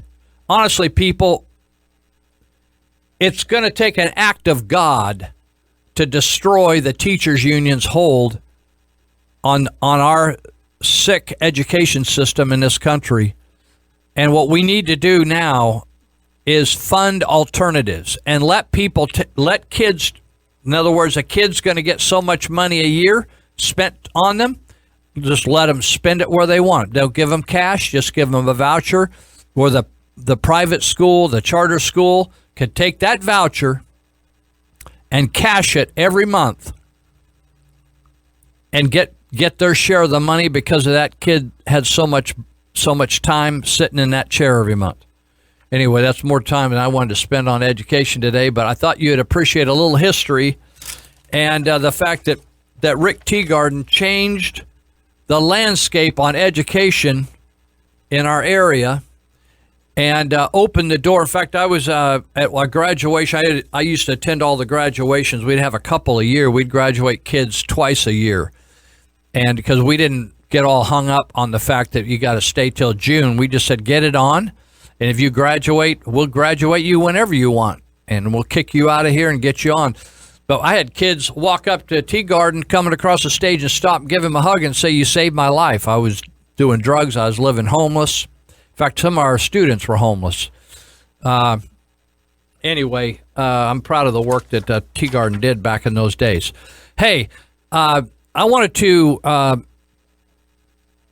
comment about Tim Tebow. Have you been watching Tim Tebow? You remember Tim Tebow? He, like Donald Trump, is a favorite guy to hate in the United States. And what has he ever done to hurt anybody, right? It's like, what's Donald Trump ever done to hurt anybody? What's Tebow done? Tebow was an amazing athlete. And what was he, Heisman Trophy winner twice? Or he went to national championships 2 or 3 times. And so when he went into the pros, people immediately attacked everything he did. If he stood up one way and sat down another, and then he changed the way he did that, everybody, it was just wrong. Tim Tebow, we hate him. We hate his name. Oh, he's a lousy quarterback. He's never going to make it. And the fact is, Tim Tebow is bigger than football, and because he had a relationship with Christ. And then when he found out that his mother, they came out pro-life. I don't know whether, I can't remember how he came about, whether he was raped or, never had, I don't know how the thing came about, but there was this incredible pro-life conversation. They hated that. They hated his mother. They hated how he got here, the fact that he was alive. They hated the fact that he was successful. And then the fact they were so happy, the fact that he prayed. You could have a black guy cussing 1 minute and praising God the next, and he was cool, right? But to have Tim Tebow get down on one knee on the sidelines and just bow his head without any but dancing around or everything, that's unacceptable. That's too much. See, you can be religious, but you can't be full-on Christian spiritual, or they reject you. You can be religious, in other words, a religious hypocrite. The secular community in the United States loves that, because that's what they think they are. Well, I'm not. I don't go to church, but I'm spiritual. You ever heard that before? I don't go to church, but I'm spiritual. Yeah, we know all about that, right? And then you go have sex with an animal on the side. So Tim Tebow, he had his stint in the football. So anything he does, they make fun of. Remember, he said he had never had sex with a woman because he was waiting until he got. They just thought that was hilarious. Made big, just tried to shame everybody, and because they want everybody to whore around as much as possible, pick up an STD, and get all screwed up, get knocked up, screwed up, full of diseases, and then that's healthy. That's good. That's normal. But Tim Tebow, oh no, that what a prude, what a loser that guy is. But then when he takes a Down syndrome girl to her prom, they thought that's stupid too. That's stupid. You know, those kids should all have been aborted. Let's abort all those Down syndrome kids as soon as we know they're coming down the vagina, man, the uterus. They just like kill those kids. Let's get them out of the way. We don't want to have to deal with their, you know, the Chinese, they do that. They either abort them or kick them to the side and just kick them into an orphanage and have somebody else take care of them. So Tebow, he decides, I'm going to play a little baseball. I didn't even know Tebow was good at baseball. And immediately the sportscasters, you know, they rain on the parade because they're all liberal sportscasters. Like they hate Jesus. They hate pro-life, right? They hate purity. They hate everything. They're secular. They're just flat out the devil. ESPN, in fact, ESPN, it may even be in 1 year. I'm no prophet, but they may be off the air in a year. They are changed totally to a political station as opposed to a sports station. They've ruined their station. So they have been attacking Tebow, and so he went to this single A ball club in the Mets program, and I don't know whether you follow this. I get a big kick out of this. People love Tebow the way they love Trump. You think, well, not everybody. I didn't say everybody. I said people. Like Trump, they packed that stadium there at Liberty University for Trump, and they respected him. And these ballparks, like you ever gone over here to the Gold Sox, and there's a handful of people who go to the games, right? But wherever Tebow shows up, the stadiums are packed, and they're packed ahead of time. In other words, the tickets sell out, and wherever he has gone to play ball in his travels with this ball club in the Mets organization has been packed. And so it's been a huge benefit for all these ball clubs because more butts in the stands, the more money they make. And so Tebow, they're talking about Tebow moving up to AA. I don't know whether he's earned it, whether he's that good a player, or whether just thinking, hey, he's going to stir up the attendance at these AA clubs. Well, I found it interesting. Some sportscaster was saying that he didn't care how good Tebow played. He didn't feel he should ever be allowed in the major leagues. Now, if this isn't socialism, it's like, well, he didn't really pay his dues. Like he didn't go through the whole sausage factory of public, like we say, well, you know, like for instance, I say to some kids, hey, forget school. Just challenge the test, study the material, challenge the test, and skip all that waste of time of sitting through recesses and all the baloney stuff on sex education and Harvey Milk talk and transsexuals and all. Just skip all that and just get what you need, take the test, and get out of there. And so, anyway, this sportscaster was saying about Tebow that he didn't feel no matter whether he was the best player in the minor leagues, he should get a shot at the majors because he didn't pay his dues.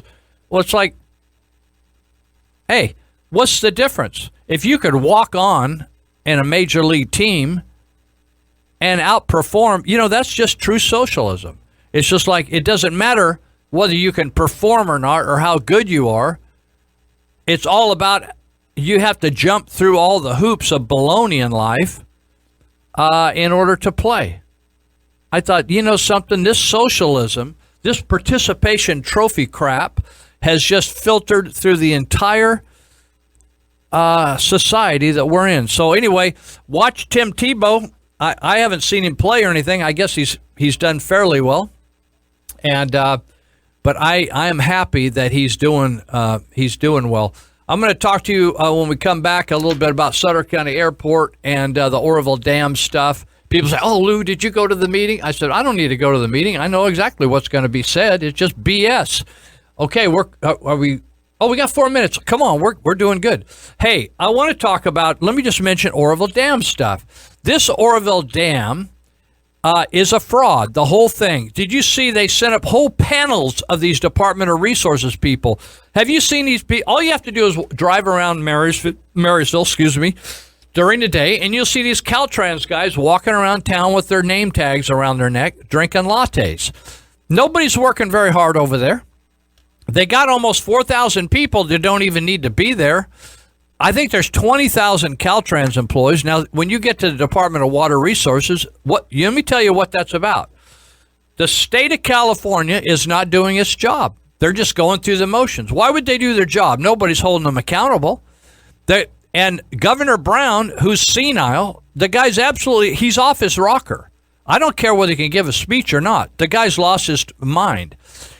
They have been ignoring the roads. I mean, a 5-year-old kids could tell you that. The roads, the dams, the bridges are gone. They're crap all over. It doesn't matter whether you go on Highway 1. We got Mendocino is totally cut off. We got an entire bridge that went down over there. We got huge potholes in I-5 and I-80. Huge potholes. It's like you're driving a rocky road when you go down through there. This Oroville Dam had been ignored for decades. Not only ignored, but they didn't do the right evaluations on it. They wouldn't spend any money on it. They just let the thing go to pot. I would call them an absentee landlord. They just let the thing go to pot. They just thought, oh, nothing's ever going to happen. It's just same old around here. We don't need to do any maintenance. They let trees and brush grow on that secondary spillway. Trees and brush. And it's totally, any dam expert knows that you cannot have trees and brush grow if you're going to let water go down the hillside. It'll erode and it'll destroy the entire dam. But they just let it go. Nobody cared. Nobody cared, and nobody took responsibility because the politicians above them said, screw it. So that's what you have. And everything else they're saying at these meetings is BS. It's blah, blah, blah, blah, blah, blah, blah, blah, blah. That's all it is. And now you and I, they want the federal government to come in and pay for the majority of those repairs. How disgusting is that? They let it go to pot. Then they want they want Donald Trump. They want to disrespect Trump. Then they want him to come in and bail them out. Totally ridiculous. They waste their money on stupid stuff in California. They won't take care of the basic business that we pay them for. Just fix the darn roads, the dams, and the bridges, and quit all this foolishness down there. That's what it's all about. They need to fire about half those employees in Sacramento. We're going to take a break.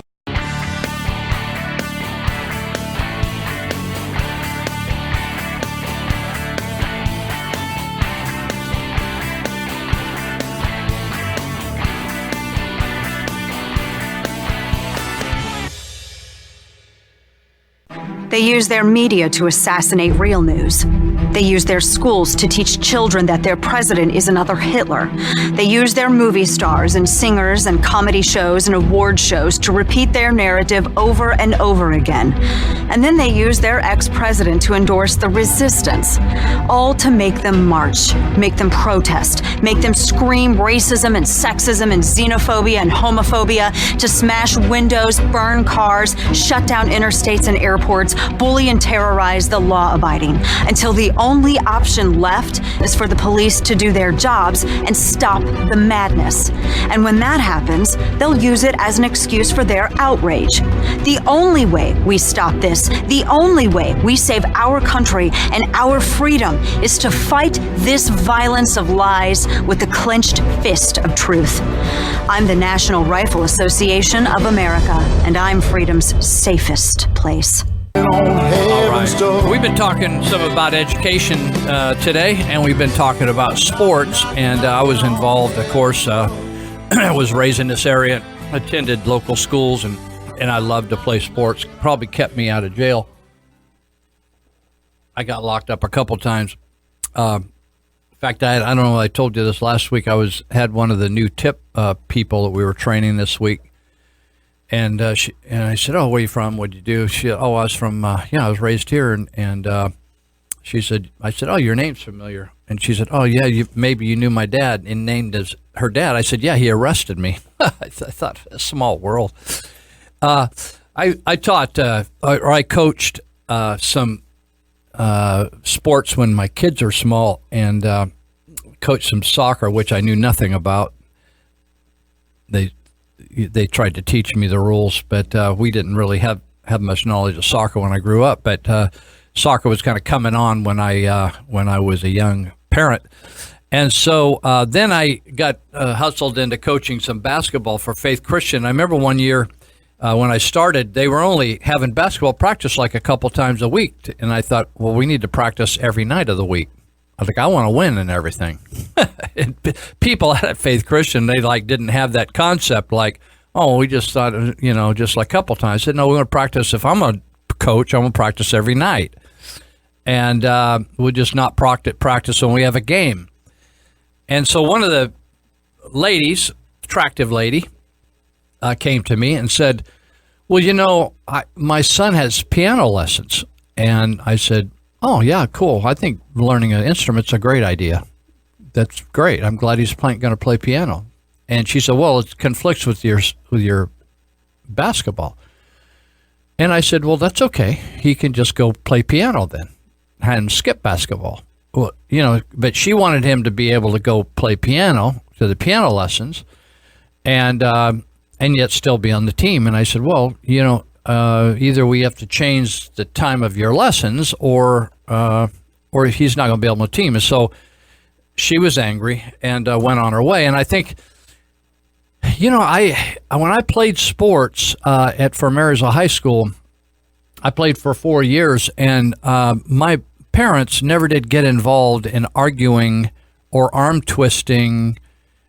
They worked during the day, and then my dad never even came and watched the games. He was working, and but my mom came, but she never complained to the coach like I wasn't getting enough time to play or whatever. It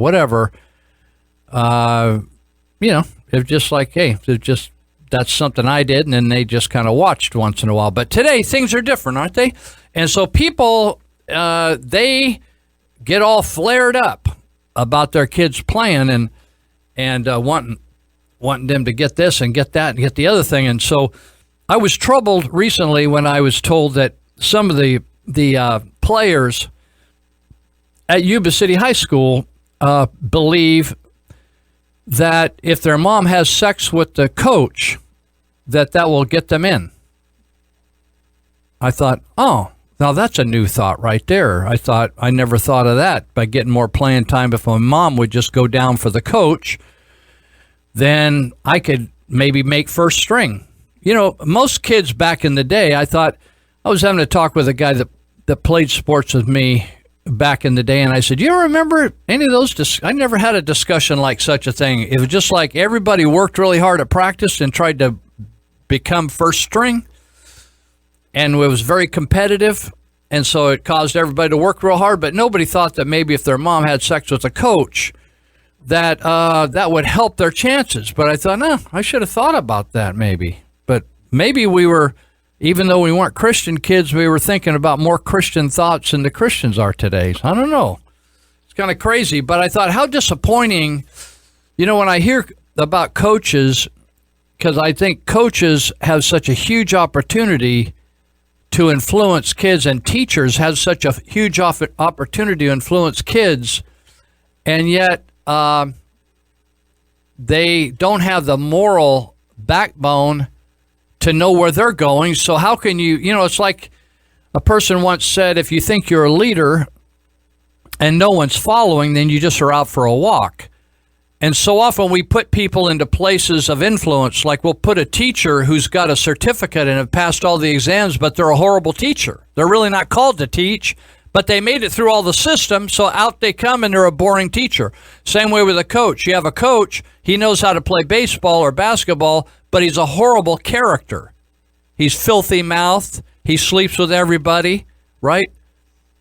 He's the last person you would want to have close influence on your kids. I have close friends of mine who took their kids out of Faith Christian, not because they didn't like the people at Faith Christian, but at a point in their kids' lives, they said, we want to have the greatest influence on our kids of all the people we know, because we know what we're doing and we know what we believe, and we want our value system to be imprinted on our kids, not teachers that we don't know very well, right?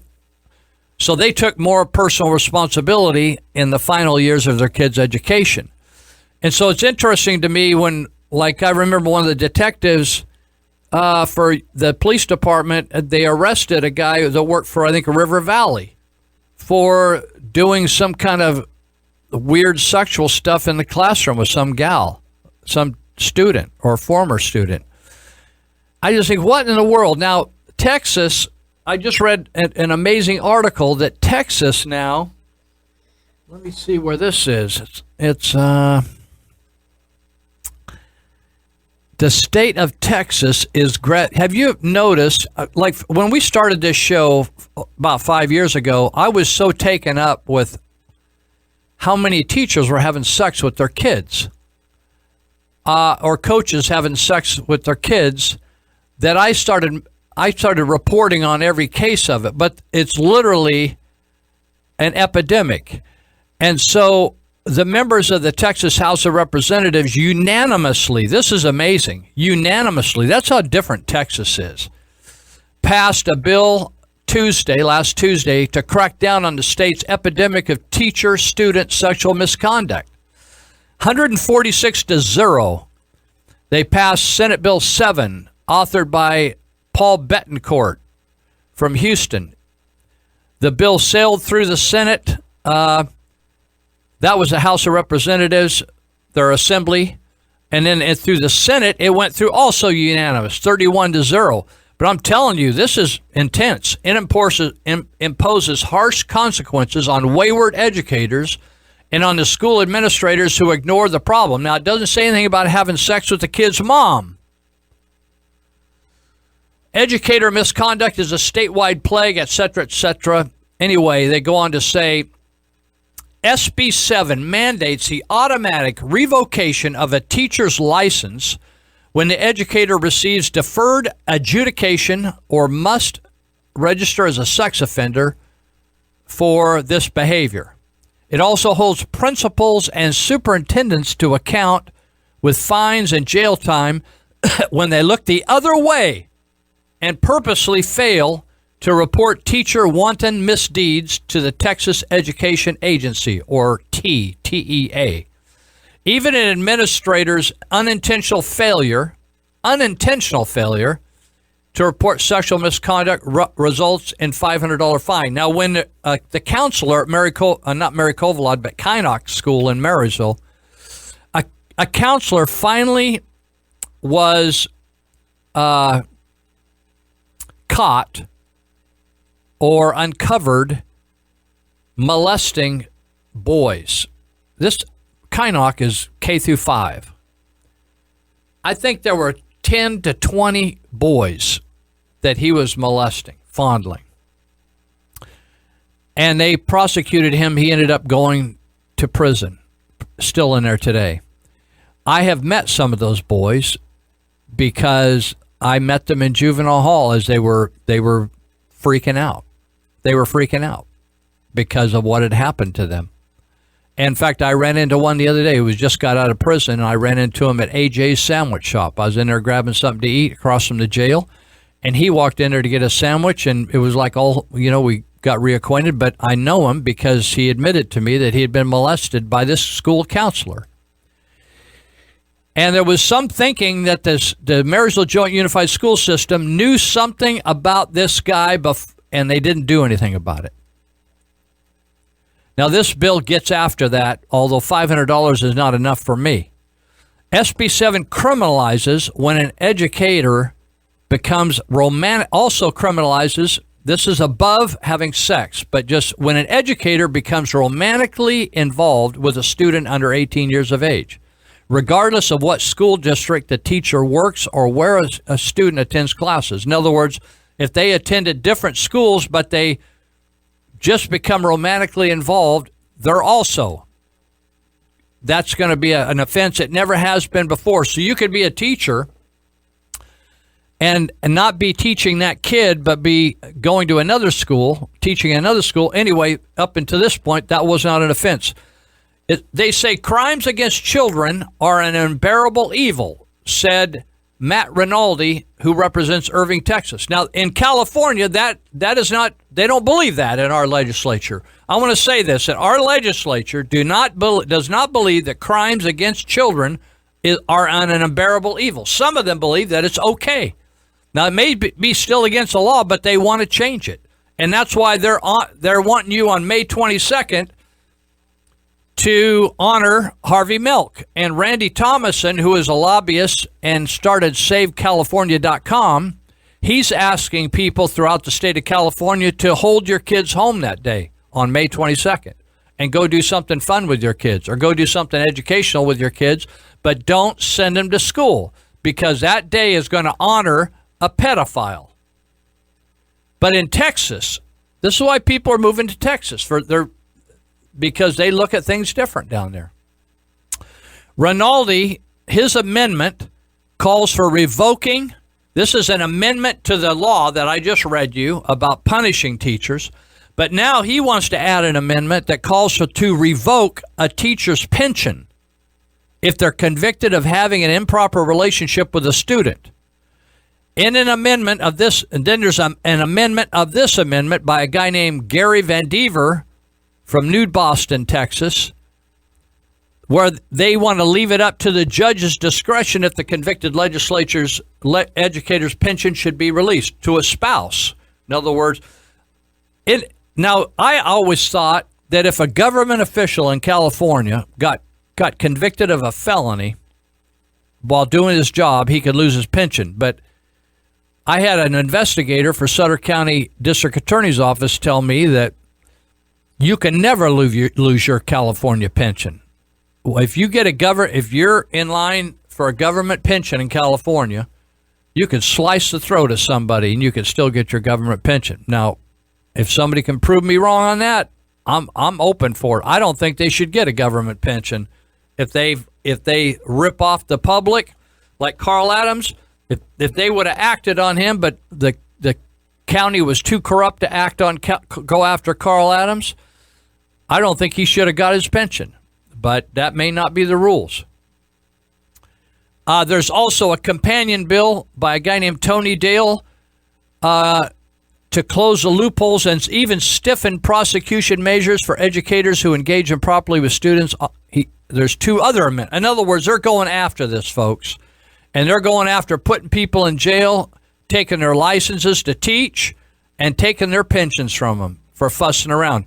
Now, you know what's really disappointing is when you hear, as I did, varsity baseball players saying that their coach is having sex with some of the kids' moms. You know, that's not against the law, but that is, I wouldn't have a coach in my school doing that. I just think that's horrible. And it's just a bad deal, particularly when they're getting to play because they're giving out sexual favors. It's a bad deal. So in Texas, the Texas Education Agency, or TEA, opened 159 cases of improper sexual activity between teachers and kids between September 1, 2016 and March 31 of 2017. That's just 6 months. 6-7 months. Amazing, right? And the 2015-16 school year marked an all-time high with 222 reported instances of educators romantically or sexually involved with children entrusted to them in their classroom around the state. What I'm telling you is Texas is heading a different direction than California is. In California, they're protecting teachers fussing around with kids, and only as a last resort. In fact, if they, have you ever noticed that government figures, people in government, work for government, teachers or any kind of government, if they're accused of a crime, they continue getting paid out of taxpayer dollars until they're finally convicted or acquitted. Did you know that? Now, if you're working for a private company and you get accused of a crime and you go to jail, you're not going to get paid while you're in jail. And if you get out and they don't want you to work for them anymore, you lose your job over something, even though you're not convicted yet. But in government, now here's the way I think it should be. That your money is withheld. If you're accused of a crime, your money is withheld.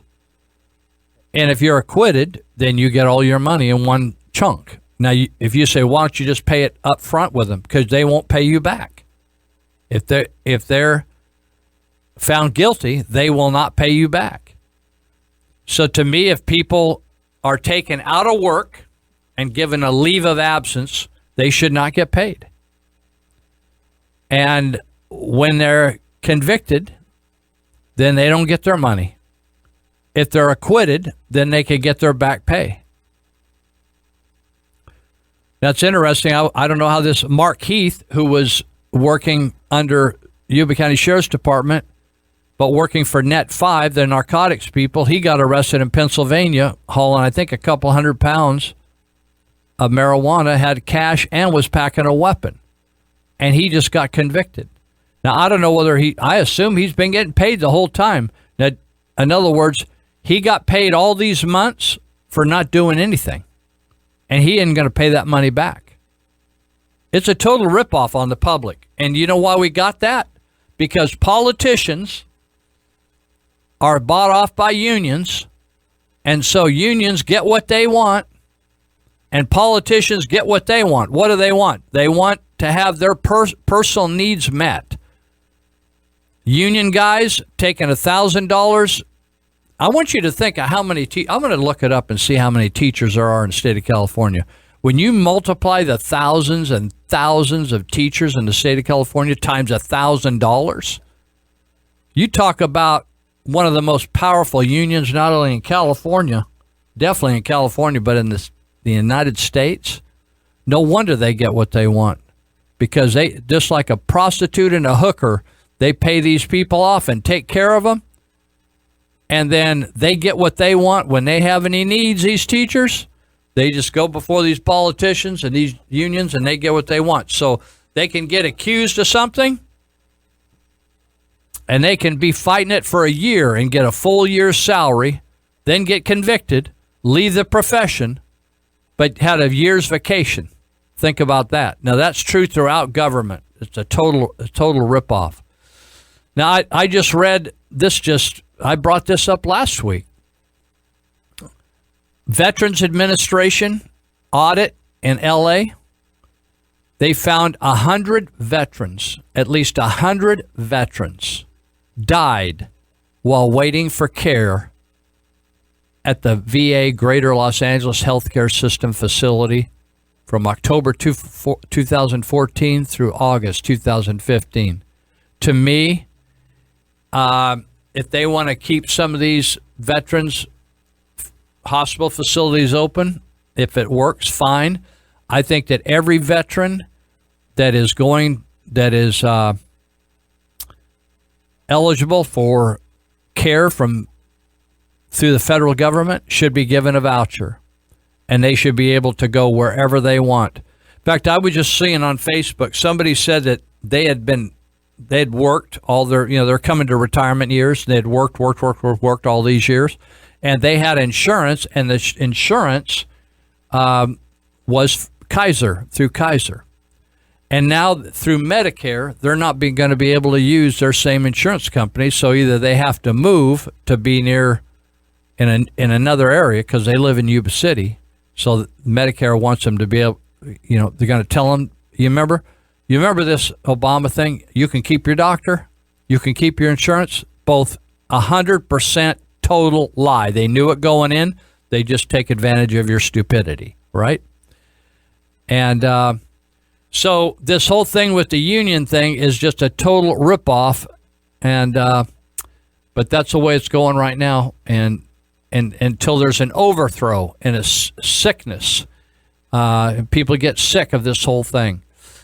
So we have 100 veterans served this country, risked their lives, earned hardly any money, and were traumatized if they saw a lot of action. And so it says Marco Rubio has introduced a bill to make it easier to fire VA employees, but it has yet to reach a vote. You think they're ever going to be able to fire any federal employee very easy? Never. It's never going to happen because Marco Rubio is too vested in the money he gets and the votes he gets from these employees. There's too many federal and state employees now to overthrow anything. They control it. We'll be right back.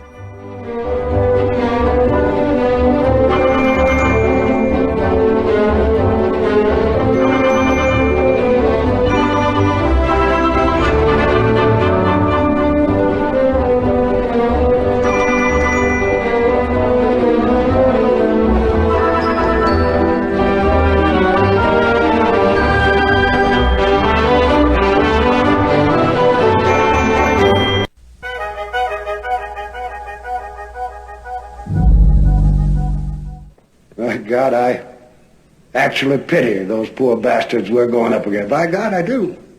We're not just going to shoot the bastards.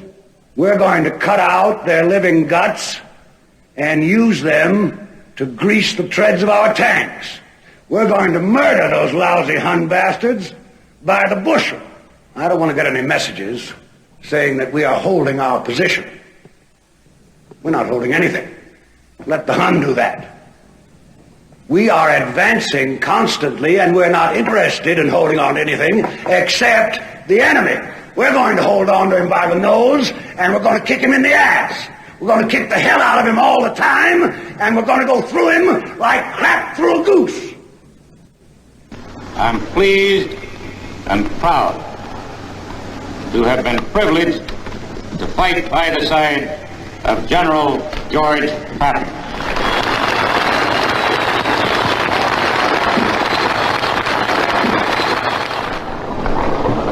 General Doolittle,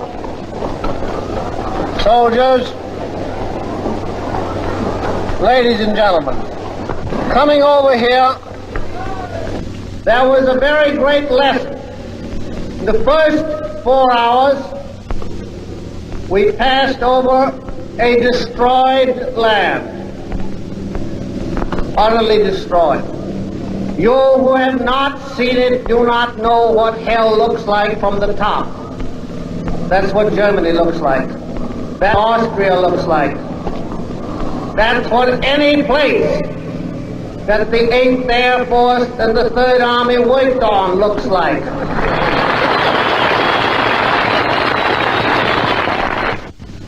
You must remember this, that from Brest to various towns in southern Germany and Austria, whose names I can't pronounce, but whose places I have removed.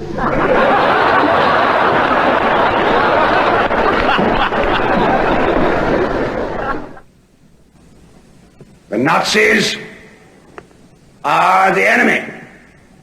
Wade into them. Spill their blood. Shoot them in the belly. When you put your hand into a bunch of goo that a moment before was your best friend's face, you know what to do.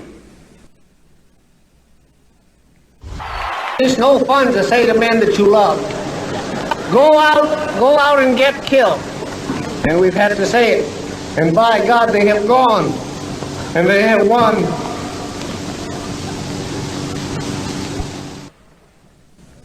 I want you to remember that no bastard ever won war by dying for his country. He won it by making the other poor dumb bastard die for his country.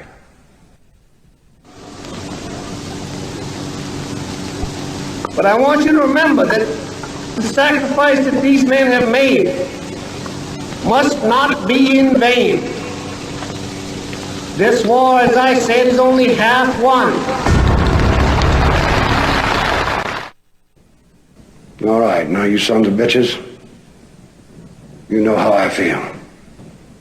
I will be proud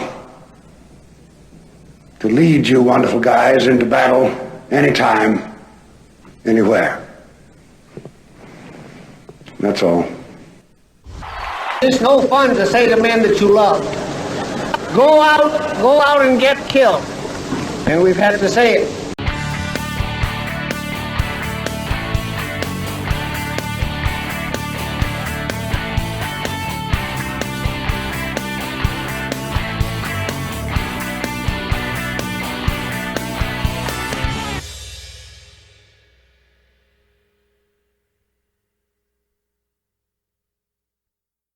I have one last question about the media environment in the age of Trump.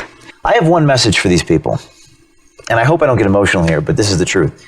Where were you when my friend David Daleiden had his home raided by the now Senator Kamala Harris of California? They sent people into his house with AR-15s and full body gear to take his hard drives and steal them from him because he investigated Planned Parenthood. Where were you when my colleague Spencer in New Hampshire had his home raided by the Attorney General of New Hampshire because he did a video showing voter fraud in New Hampshire? Oh, that's something that they're saying doesn't exist this week. He showed dead people, ballots being offered out in the name of the dead to other voters. Those videos prompted the government of New Hampshire to change the law. That's a matter of public record. So when George Stephanopoulos says there's no voter fraud, that's on video. Where were you, journalists, when they put me in jail in New Orleans, destroyed my videotapes, charged me with the crime I didn't commit, and all the prosecutors resigned in disgrace? Where were you when every time a Project Veritas journalist crosses the border coming from overseas on an assignment, we get detained? This made the Washington Post, by the way. We get detained and asked who we're voting for and what we're working on. Can you imagine if a CBS News reporter was detained by the government and asked what they're working on and who their sources are? Yes. Where were you, journalists? So spare me the indignation. Spare me the sudden concern about Donald Trump.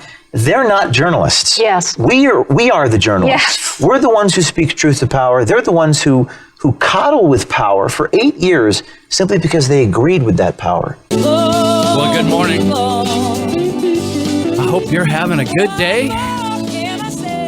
Andy and Matt were stirring it up here, I guess, right before I came on. So go eat a banana. They say that lowers your blood pressure. A little potassium. That's what they tell me. A little cantaloupe banana, or maybe have a spinach salad. They say that helps you as well. This is Lou Benninger, and we're here for 3 hours. That means me and Leon. And we're going to do this show live today.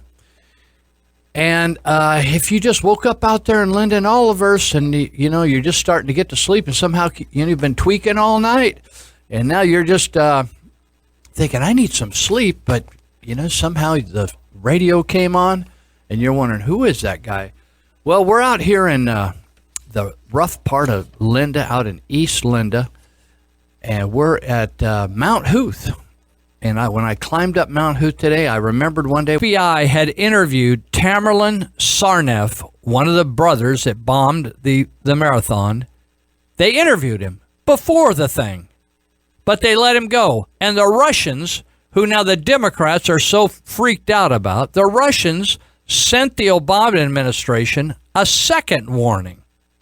A second warning about in other words, the first warning, they went and interviewed him. They gave him a second warning, but the FBI opted against investigating them again. And then the bombing happened. That's number one. This is the Comey FBI. Shortly after the NSA scandal exploded in 2013, the FBI was exposed conducting its own data mining on innocent Americans, not on criminals. That's why there's this thinking that the FBI was involved in checking out White House people.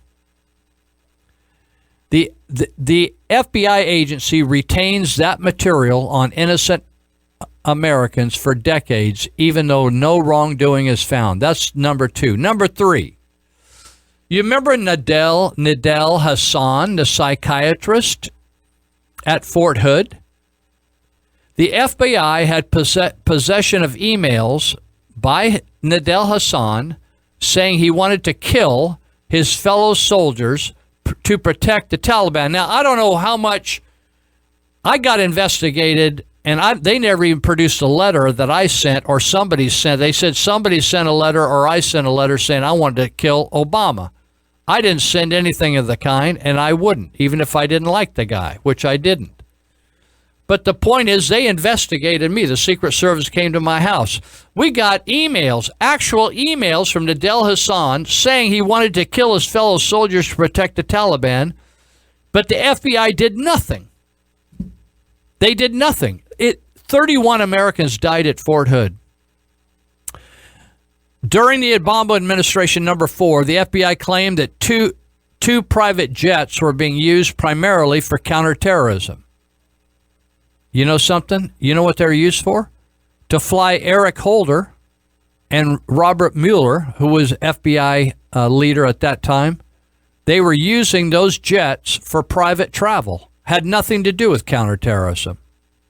Number 5, when the FBI demanded Apple create a backdoor, you remember after the San Bernardino shooting, they wanted the Apple people, they made a big deal about it. We want to know how to get into your phones. But the writers say the FBI jumped the gun as they were indeed ultimately able to crack the San Bernardino terrorist phone, and almost every other major security figure sided with Apple. In other words, the FBI was doing the wrong thing, trying to drag Apple into it. They should have just done what they need to do to get into the phone on their own. They don't need to provide. If Apple would have provided the technology, it would have undoubtedly been leaked to all their competitors. In 2015, the FBI conducted a controversial raid on a Texas political meeting. They fingerprinted and photographed everybody at this political meeting. They seized their phones. You know what these people wanted to do? They wanted to restore Texas as an independent constitutional republic. You know, there's all kinds of law enforcement raids been going on in this country that are totally unconstitutional and violation of people's rights. Number 7, during its investigation into Hillary Clinton's mishandling of classified material, the FBI made an unusual deal in which Clinton aides were both given immunity and allowed to destroy their laptops. Does that sound odd to you? They come to you and they say they don't even want to look at your laptops. They just let you destroy them, and they gave you immunity. And this is all because the Clintons mishandling classified material. This is what they could never find the exact reason to arrest Clinton. You remember that? That would be your friend Comey. Number 8, the father of a radical Islamist contacted the FBI. And he told on his son.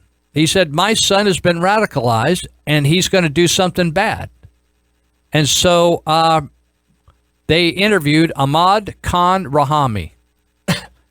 And they thought, he's good to go. He went out and detonated a backpack bomb in New York City in 2016 after the FBI let him go. Number 9, the FBI also investigated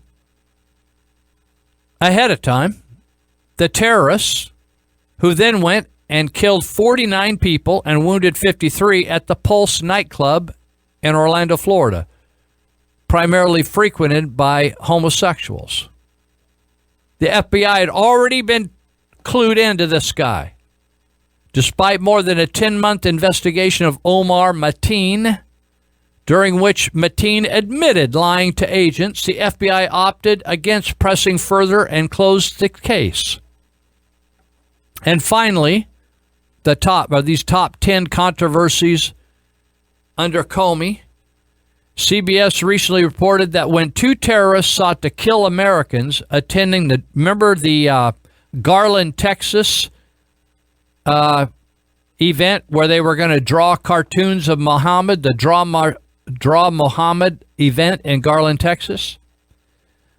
The FBI not only had an understanding an attack was coming, but actually had an undercover agent traveling with the Islamists, the two Islamists, Elton Simpson and Nadir Sufi.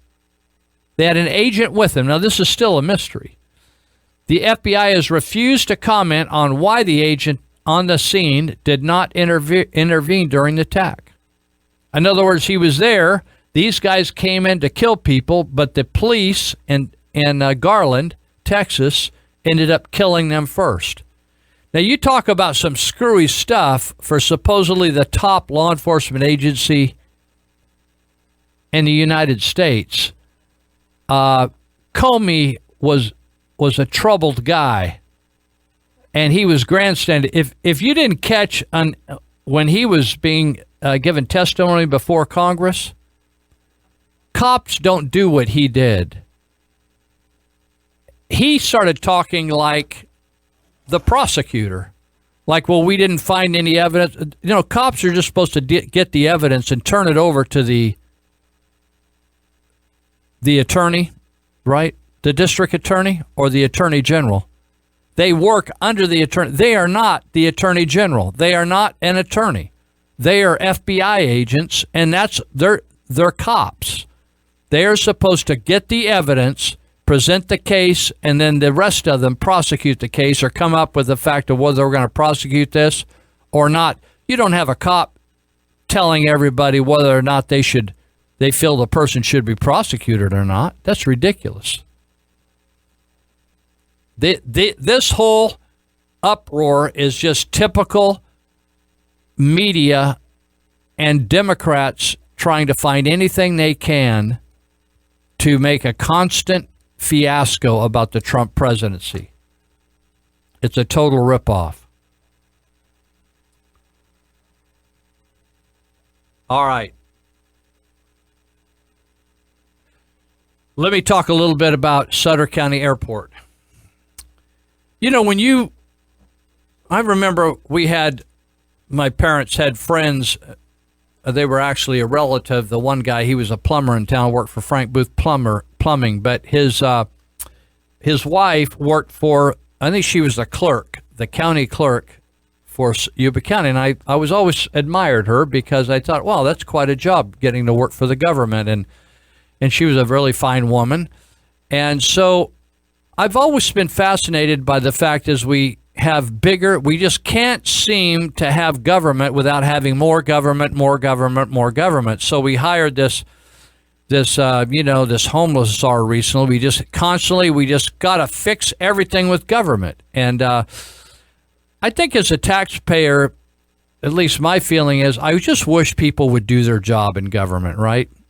They used to be paid less than the private sector, but they had retirement because most private sector people didn't have retirement, and they had a guarantee of a lifelong job, which in the private sector, if your business, the area of commerce that you're involved in goes into a slump, you might get laid off, have to find another job. So there's some benefits in government like steady work, steady pay, retirement, so you work for a little less. Now, government workers get 25% or more, and they get retirement. They get 25% or more pay for doing the same jobs in the private sector in many cases. And the fascinating thing to me is, why don't they just do their jobs?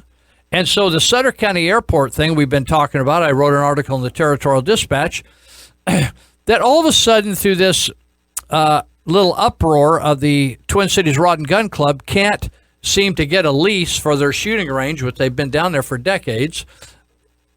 We thought we couldn't figure out why they weren't getting their lease. And so I met with some of the leaders in Sutter County, and they told me, Lou, the reason we can't give them more than a month-to-month lease is we're having some problems with our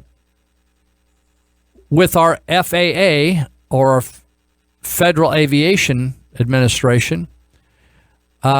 We're having problems with compliance. And as I sat with them, I realized that for decades, Sutter County government has not been doing their job. And, you know, and the more and more people I talk to that know bits and pieces, it's like it's hard to find people that actually are doing their job. And so the county council and the administrator of Sutter County can't even determine yet how long or how far we go back on the Sutter County Airport, which started in 1947,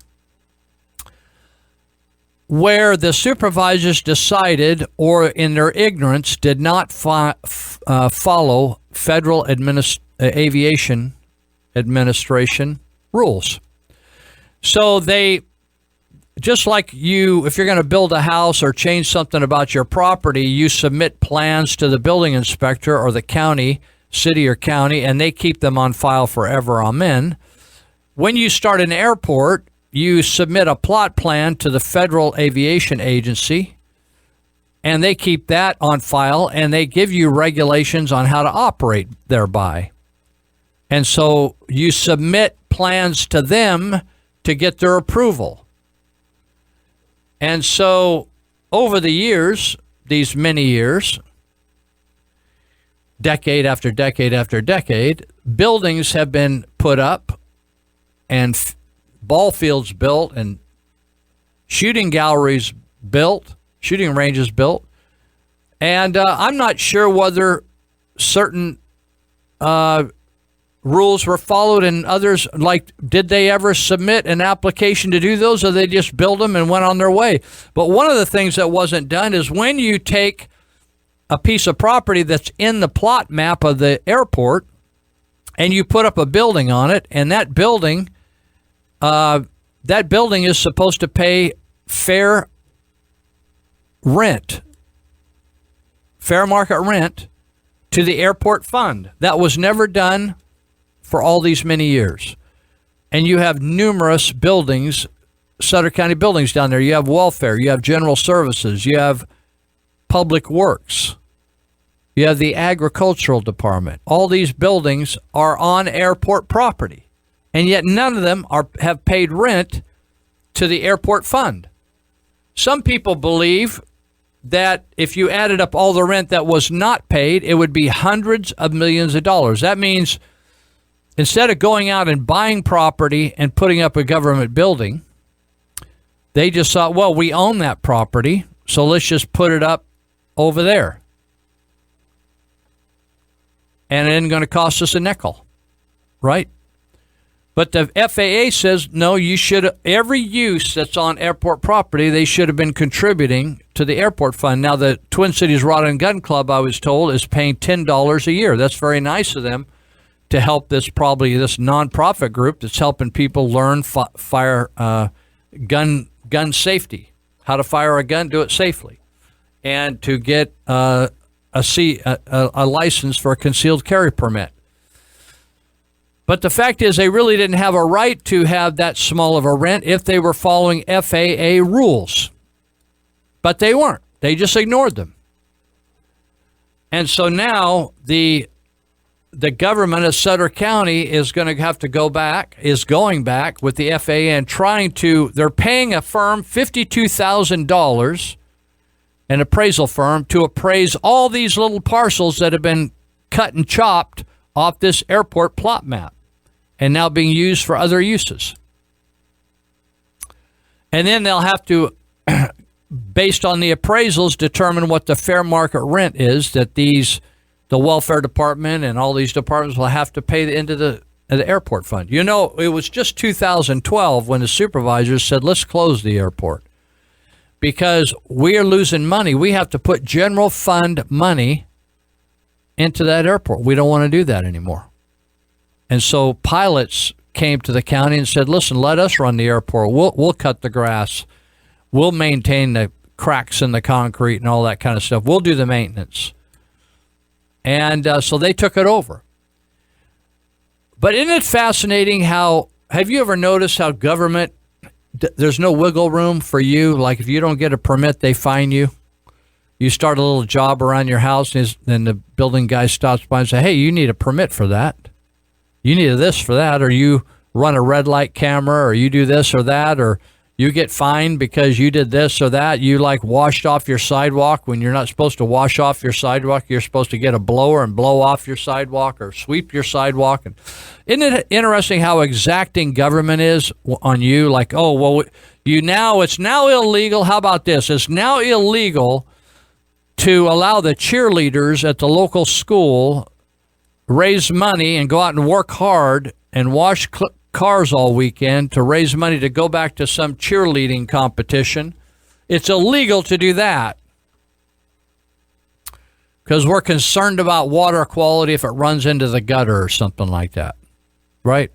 Just rule after rule after rule after rule after rule. But yet government can totally ignore the rules, right? At the Sutter County Airport, they just ignore those rules. Well, that's an issue they're trying to resolve right now, and it it's kind of like somebody has a little problem. You think this is their problem. You think it's a minor problem. Oh, we just got a little problem with a lease, and then you look under the hood and you think, oh, we got more problems than just a little lease with the Twin Cities Rod and Gun Club. We got a problem with decade after decade of incompetence on the behalf of the Board of Supervisors. In fact, when I was talking to the auditor controller, he says that the General Services Director, Megan Greavy, wrote a check to the airport for $50,000. Isn't that something? Department heads aren't supposed to just go out and write checks to people. Those things, have you ever gone to a Board of Supervisors or a city council meeting and there's a part at the beginning of the meeting when they ask for approvals to spend this money, to spend that money, to pay all the bills, to do this, do that, do that? The elected officials are the ones who make those decisions and then direct department heads to pay money. But she just went out and sent $50,000 to the private airport group. Now, I'm not saying that it wasn't eventually the right thing to do, but she didn't have a right to do that. She's simply an employer of the taxpayers. We didn't ask her to go send $50,000 to a private group. Eventually, after the miscue was uncovered, it's actually a violation of the law. They went back to the Board of Supervisors and they had to retroactively okay the spending of $50,000. Isn't it nice? Would you like to spend all the money you wanted in life and do it out of your neighbor's bank account? That's kind of how it is when you're in government. Don't you wish that government would just follow the rules, its own rules?